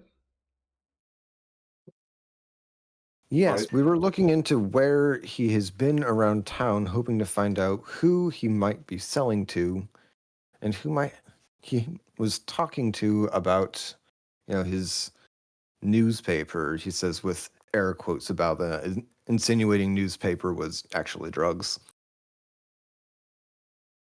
And a shotgun and a Molotov are part of this investigation?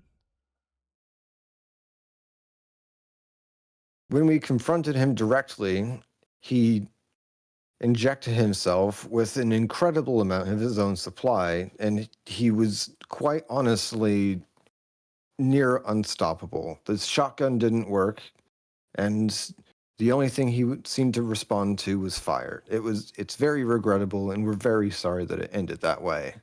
We hope that the motel has been able to recover beyond the one room. I'll be able to cover it. We'll be able to work this out.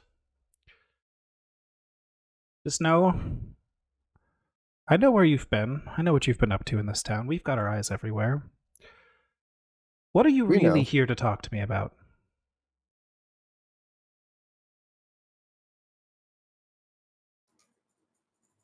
Billy Spivey and the...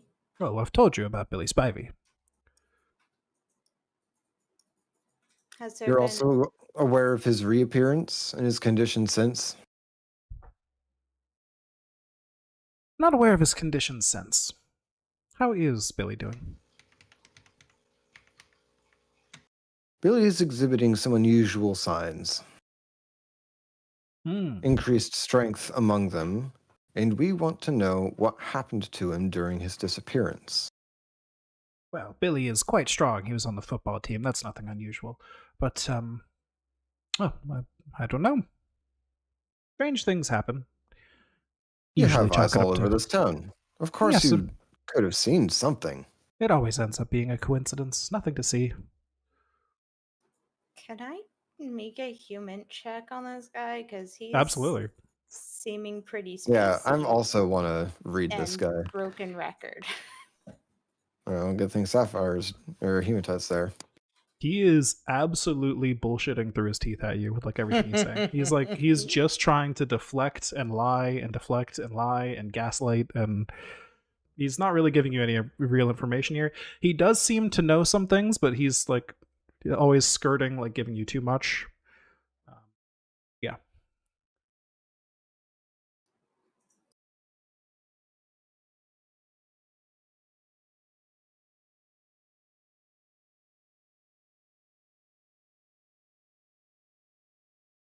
Has there been any unusual activity happening at the reservoir?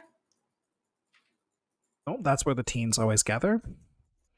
You're welcome to go check it out yourself if you wish, but I have not heard of anything other than the occasional, not occasional at all, underage drinking incident that the sheriff occasionally goes and rounds up. But that's not really unusual. It happens fairly frequently. We take care of it. The sheriff goes out and, lets people spend, a night in the tank. But, no, nothing out of the ordinary. Do you mind if if I ask, do you have a lot of family history with this town? Oh yes, my family have been the head of the alderman for generations. Is he telling the truth on that? You can give me another hint. Yeah, his tone changed a little bit, and he seemed to shift like posture almost a little bit, and kind of lean into that topic, like oh yeah, this is actually a topic I like talking about, is my family pride, and like that shift was notable to you. Okay, so I would probably do that and like get as much town lore and family history out of him as I possibly can. Okay. Well, you see, generations and generations ago, my great great great grandfather, he first staked a claim to this land, and well, more people joined up. We grew and grew in size, and more people came looking for a place to live, and we ended up with this place. And he just starts like rambling about town history. It all just seems like pretty normal. I mean, you have an anthropology skill or something, right? Yeah. Go ahead and roll that. Yeah, it seems like extremely normal rural town history for this region. Yeah. I kind of gently prod into when the rumors started. Well, Like those, the weird shit. yeah, Is it's that like a this generation thing? yeah, it's well, the kids and their computers and all these new. Everyone has better access to these cameras and things, and the news is booming with people able to just go out and record things. And we unfortunately had an incident a while ago that drew some attention here. Something about UFOs, the crazy people like that, and more people kept coming, and we got a reputation for it. So the town kind of got split. Some people hate this reputation we have and call everyone else crazy, and some people just they go out and they tell these stories for a quick bit of attention. I'm sure it does wonders for the tourism industry, though. Oh yes, my businesses in particular have done fairly well. But you still don't like that angle? Well, I can't bring myself to believe it, if you ask me personally. It just seems a little too far-fetched. And it kind of gives our town a reputation of crazies. Hmm. So I thought you knew everything about this town. You knew what went down, but you don't actually know what went down. No, I don't know everything about this town. That was insinuated by the fellow in the back. We do our best to take care of the people here. We don't go prying into personal matters, medical histories, anything like that. And if we do good here, the sheriff will step back if state police or federal police, anyone, investigators come in that is over our jurisdiction. They handle it. We don't pry.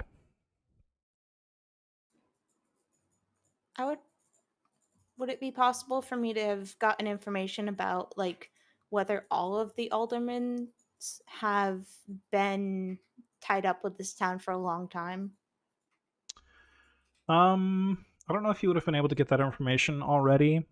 You do know from Scott Adams' notes that all of the aldermen have not gone home in months. Yeah, I was more thinking like town history. Yeah. Is there is it just his family that like has the nepotism problem, or is it everyone on the governing council? In which case, that's real sus. Yeah, I'll just say we don't need to make an investigation of that. We'll say at some point you looked it up, and actually, I don't know. This place doesn't really seem like the kind of place that would like already have digitized a bunch of records like that. It made them like easily available. I feel like that might be something you don't know. I was without kind asking. of hoping to have snuck some of that in while he was rambling. Oh, okay.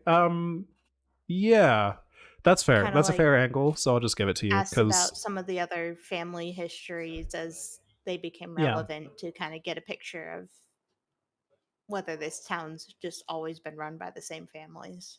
It sounds like it is a bunch of elected positions, and people just always elect him because, well, my family's always done it. We've done a good job, so like it's tradition. Yeah, of course we're going to elect the next generation. The other positions have less of a direct tie like that, but yeah.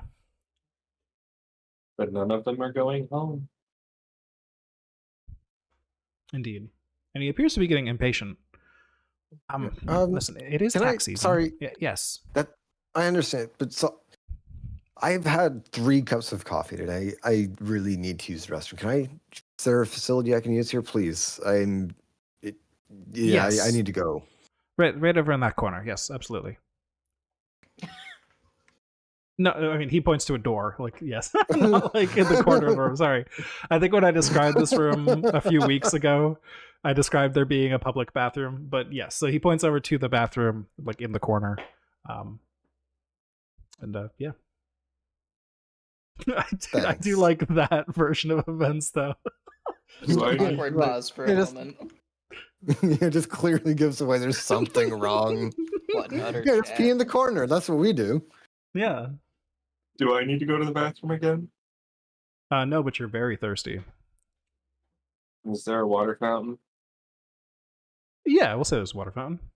I just go up to it and start chugging for like 20 minutes. It's in the opposite Well, corner. it is in the opposite corner. I have a question because I don't know the answer to this, and maybe somebody else does. If not, we'll find a bullshit answer.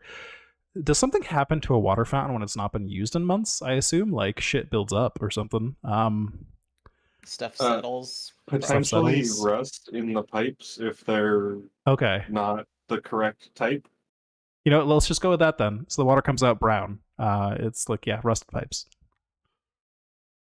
Delta Brown. All right, then I would not drink it, and I would go to my car and just chug water. All right. Oh, yes, apologies. We've been meaning to get that fixed. Anyways, it is tax season. We'll get that fixed after tax season. Nobody really comes in here to drink from it anyways, but, you know,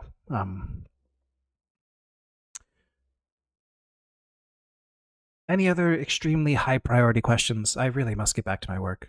You can put another appointment for tomorrow if you wish, or speak with one of the other aldermen.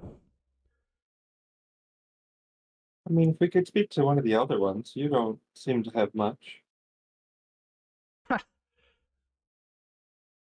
I will try not to take that as an insult. But, yes, just make an appointment. You cannot see them now, but you can maybe speak with them tomorrow. Noon again? Who would you like to see? Can we do it at 11? 11, sure.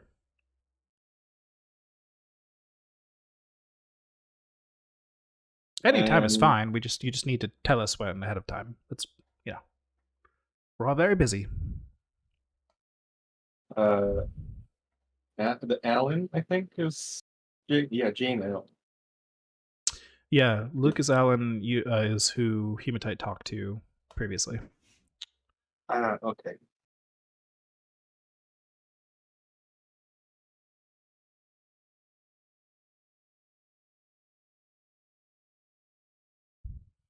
I am curious what you would even ask the other aldermen. Are you just taking a survey, getting different samples from each of us? Sort of, yeah. In that case, I may have to deny your appointment. We cannot be wasting our precious time during tax season on frivolous matters like surveys. Well, what if I have some tax questions? I would advise you seek an accountant. Well, then, are you all accountants? No, we're the aldermen. Then what are you doing during tax season? Taxes. But you're not accountant. No. That's why you should not seek us. Listen, if you have tax questions, go find an accountant. Answer you. They can answer. I don't have time for this conversation. All right. Well, it has been quite an interesting visit. I appreciate you taking the time to meet with us.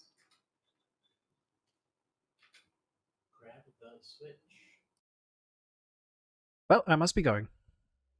And he turns around to head back deeper into the building.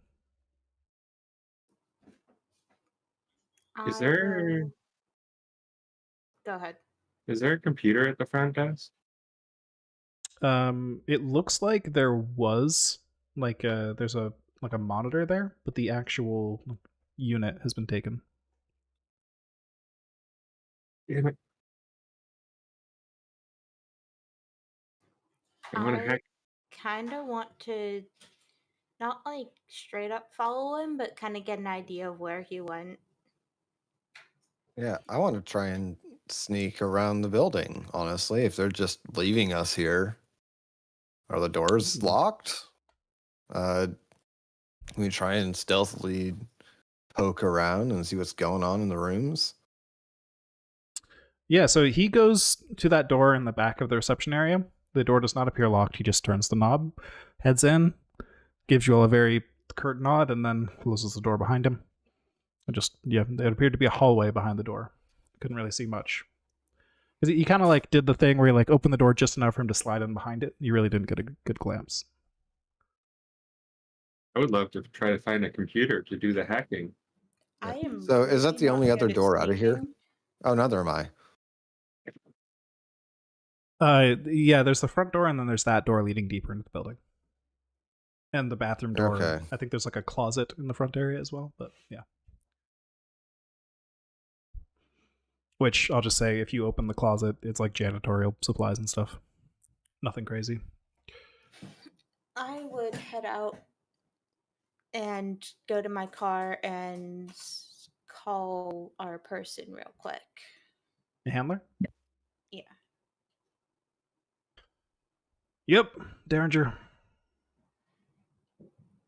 This Murrow guy, the one who owns most of the town, he knows more than he's saying, and he is neck deep in all of this. Yeah, that makes sense. If this is, Also, None yes. of the aldermen have left the council building. That is extremely suspicious. I don't mean to do your job for you too much here, but I would definitely recommend looking into that. Oh, we definitely will. I just, Excellent. given that this is a corruption at the town Yes. leadership level, I wanted to make sure you were aware of the magnitude of impact we could be dealing with if we have to address this head on. Well, as far as I can tell, we've contacted several local towns just to verify, county policy, even if there's any unofficial county policies we may be unaware of, and all of them have agreed with us. They think this town's a little crazy. I don't think this goes any higher than there. So if you can worm your way in there and uncover things, you might have found the head of the operation. That would be my guess, at least.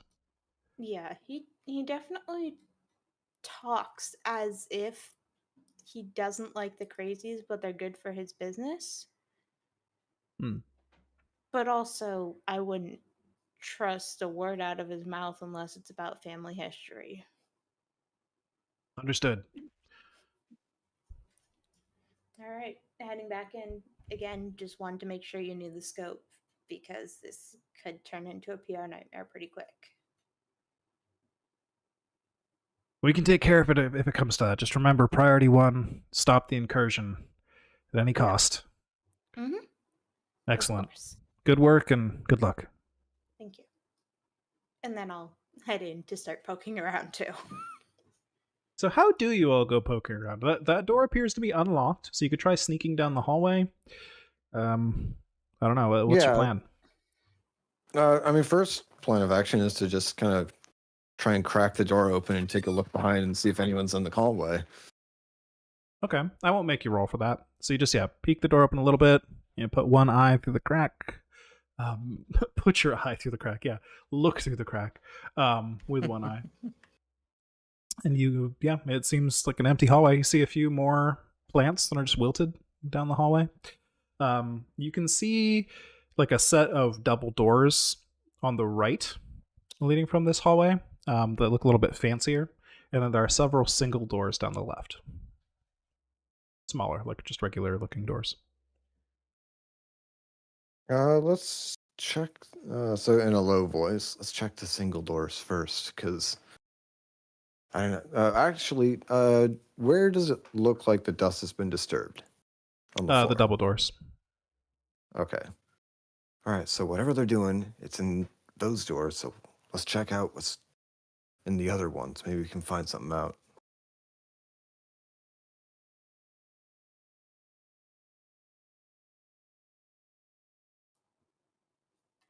Can Hematite, on her way back from the car, check and see if there's any other exterior doors to try? Easy enough, and no, there are not. Okay. There's several windows around the place, but they all have blinds drawn over them inside.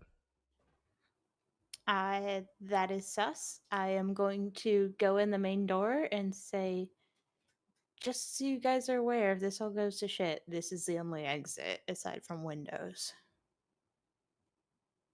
I will go get my shotgun then.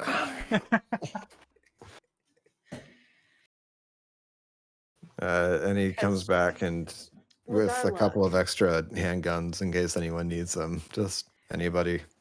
The way this mission's been going, it's gonna be a rough one. Anyone else want to Yeah. establish specific things they're picking up now? I You am can add them not to your good with sheets. firearms, but I would at least grab one. Okay. So just Alright, yeah, so whatever you're I've taking, got add it to your that. sheet. I'm grabbing a flashbang also. All right. Ah, whoops. Yeah, Target zero. Oops. a couple of flashbangs. Taking one is not a good idea. All right. Yeah, between sessions we can establish what you brought with you. Or no, let's do it now. Let's do it now. Let's handle it right. Since you're heading into a place where you might not have easy exit from, let's establish everything you're bringing. Guns, flashbangs. Also, if you start relying on this cache of weapons too much more, I think we're getting towards the end of it. I might start have you making retroactive rolls to acquire all this goods, like bureaucracy rolls and stuff. That's fair. Yeah. But for now, I think you're still within a reasonable limit for what you could have acquired before the mission and stuff. Is a pistol a 1d8? Yes. I believe so. Yes. Okay. As long as you have the names of stuff, we can look them up next session. I just want to make sure we have like written down, this is what I have in my inventory, because it's not as easy to go back out to the car once you're in there. Yeah. I have a pistol and I have a knife. All right. Hunter has his bare hands.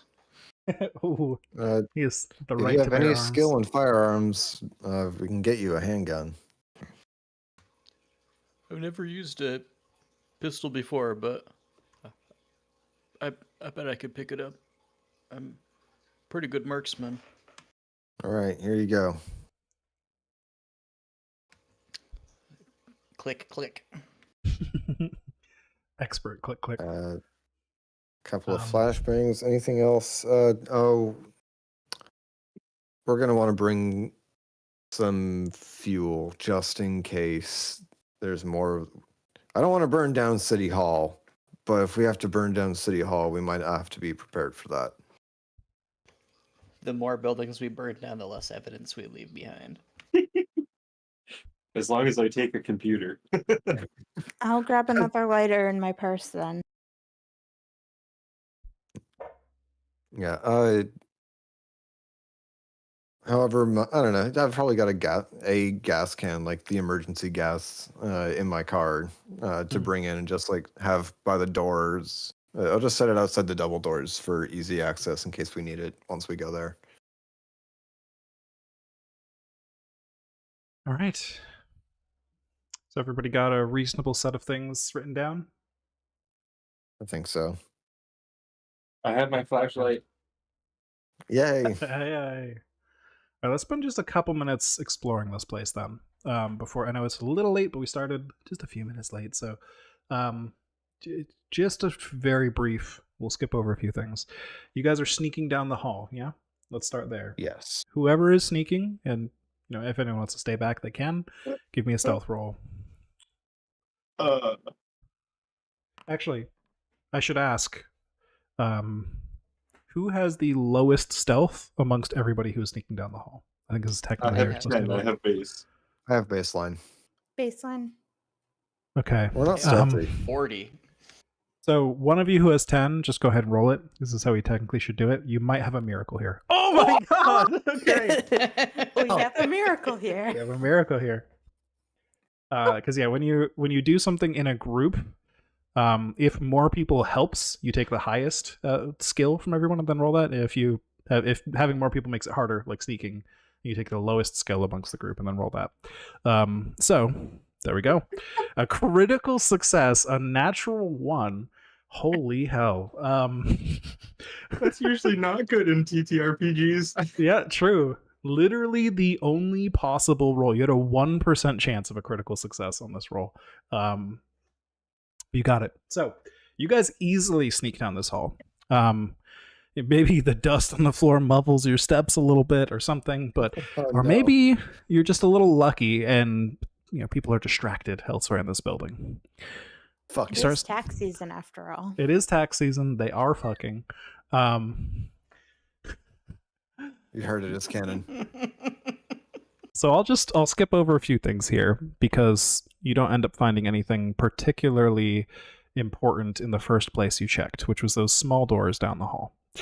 These appear to just be some offices of the alderman. There's one that is clearly like an office where like a secretary would sit, and then a few of the other offices appear to like have a few different desks in them for the aldermen to take their spots and do whatever work here. It doesn't appear like it was really designed to have all of them here constantly. So there's not enough. There's not like 6 alderman offices or anything. There's like 1 secretary office and like 3 alderman offices, basically.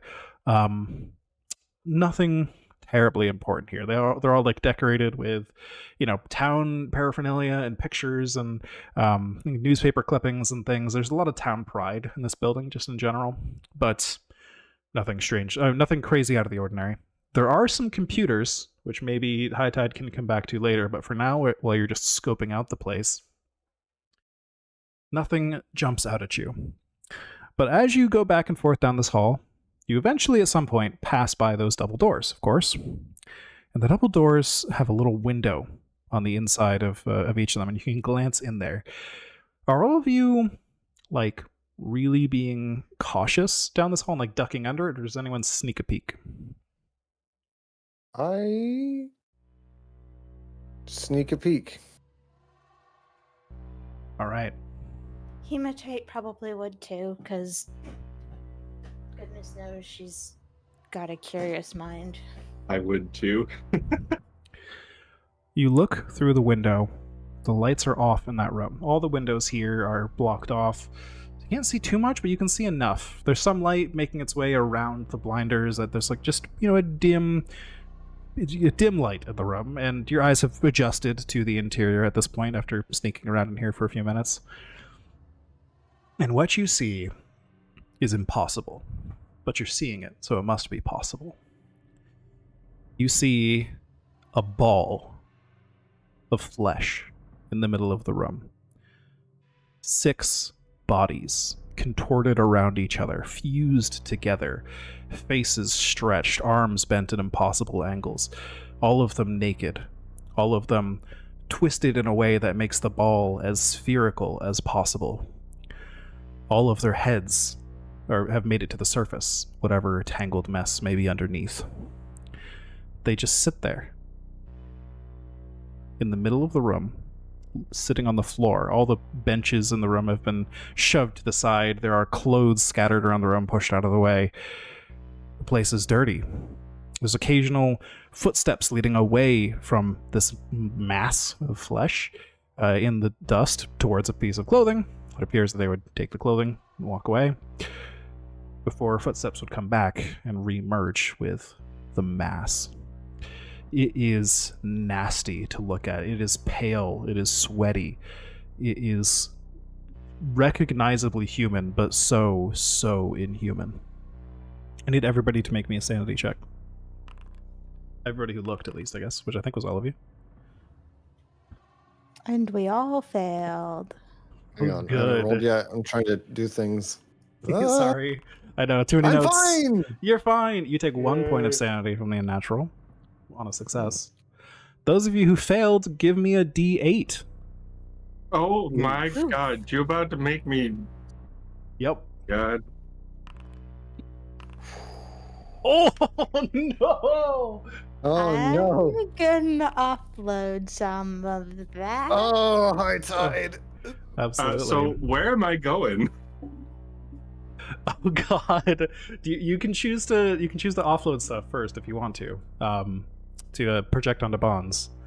I'm at 6 will points. I don't know Ooh, yeah, what the limits are for dealing with that stuff.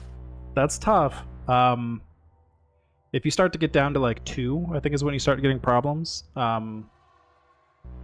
No, you can go. If you have an emotional breakdown when you get lower than 2 willpower points. 2 or lower, which is a minus 20% penalty on everything until it rises.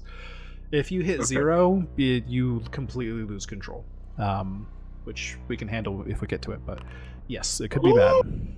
Oh no! You're at 6, you said?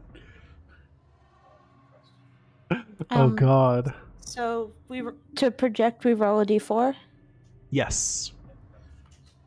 So I can project 4, but that means I'm at 2. Correct. Oh, and I'm still having a psychotic break. Oh god. Okay. So tally up your numbers, record everything that needs to be recorded on your sheets, and we'll handle the actual results of all this next time. I just want to make sure we get it all written down. It is all of my bonds having taken damage. Being Delta Green is suffering. And that means I still take 2 sanity, correct? Yes, you take the leftover. Holy game. I did not cross my breaking point, but since I was only able to shift 1 and I got max damage, I still took 7 sanity loss in one go. Oof. And you have paranoia, right? Yes, I do.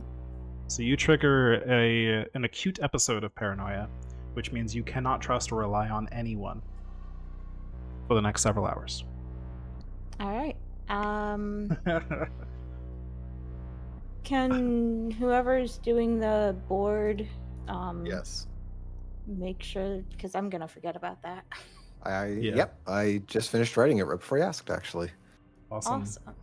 So High Tide, you do not take a temporary insanity, so you don't get a fugue state, but you are running out of willpower points. Are you down to 2 willpower points? Yes.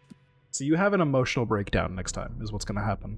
So we can describe that. You can think about what happens when your character has an emotional breakdown, but you will be taking a 20% penalty to everything once that happens.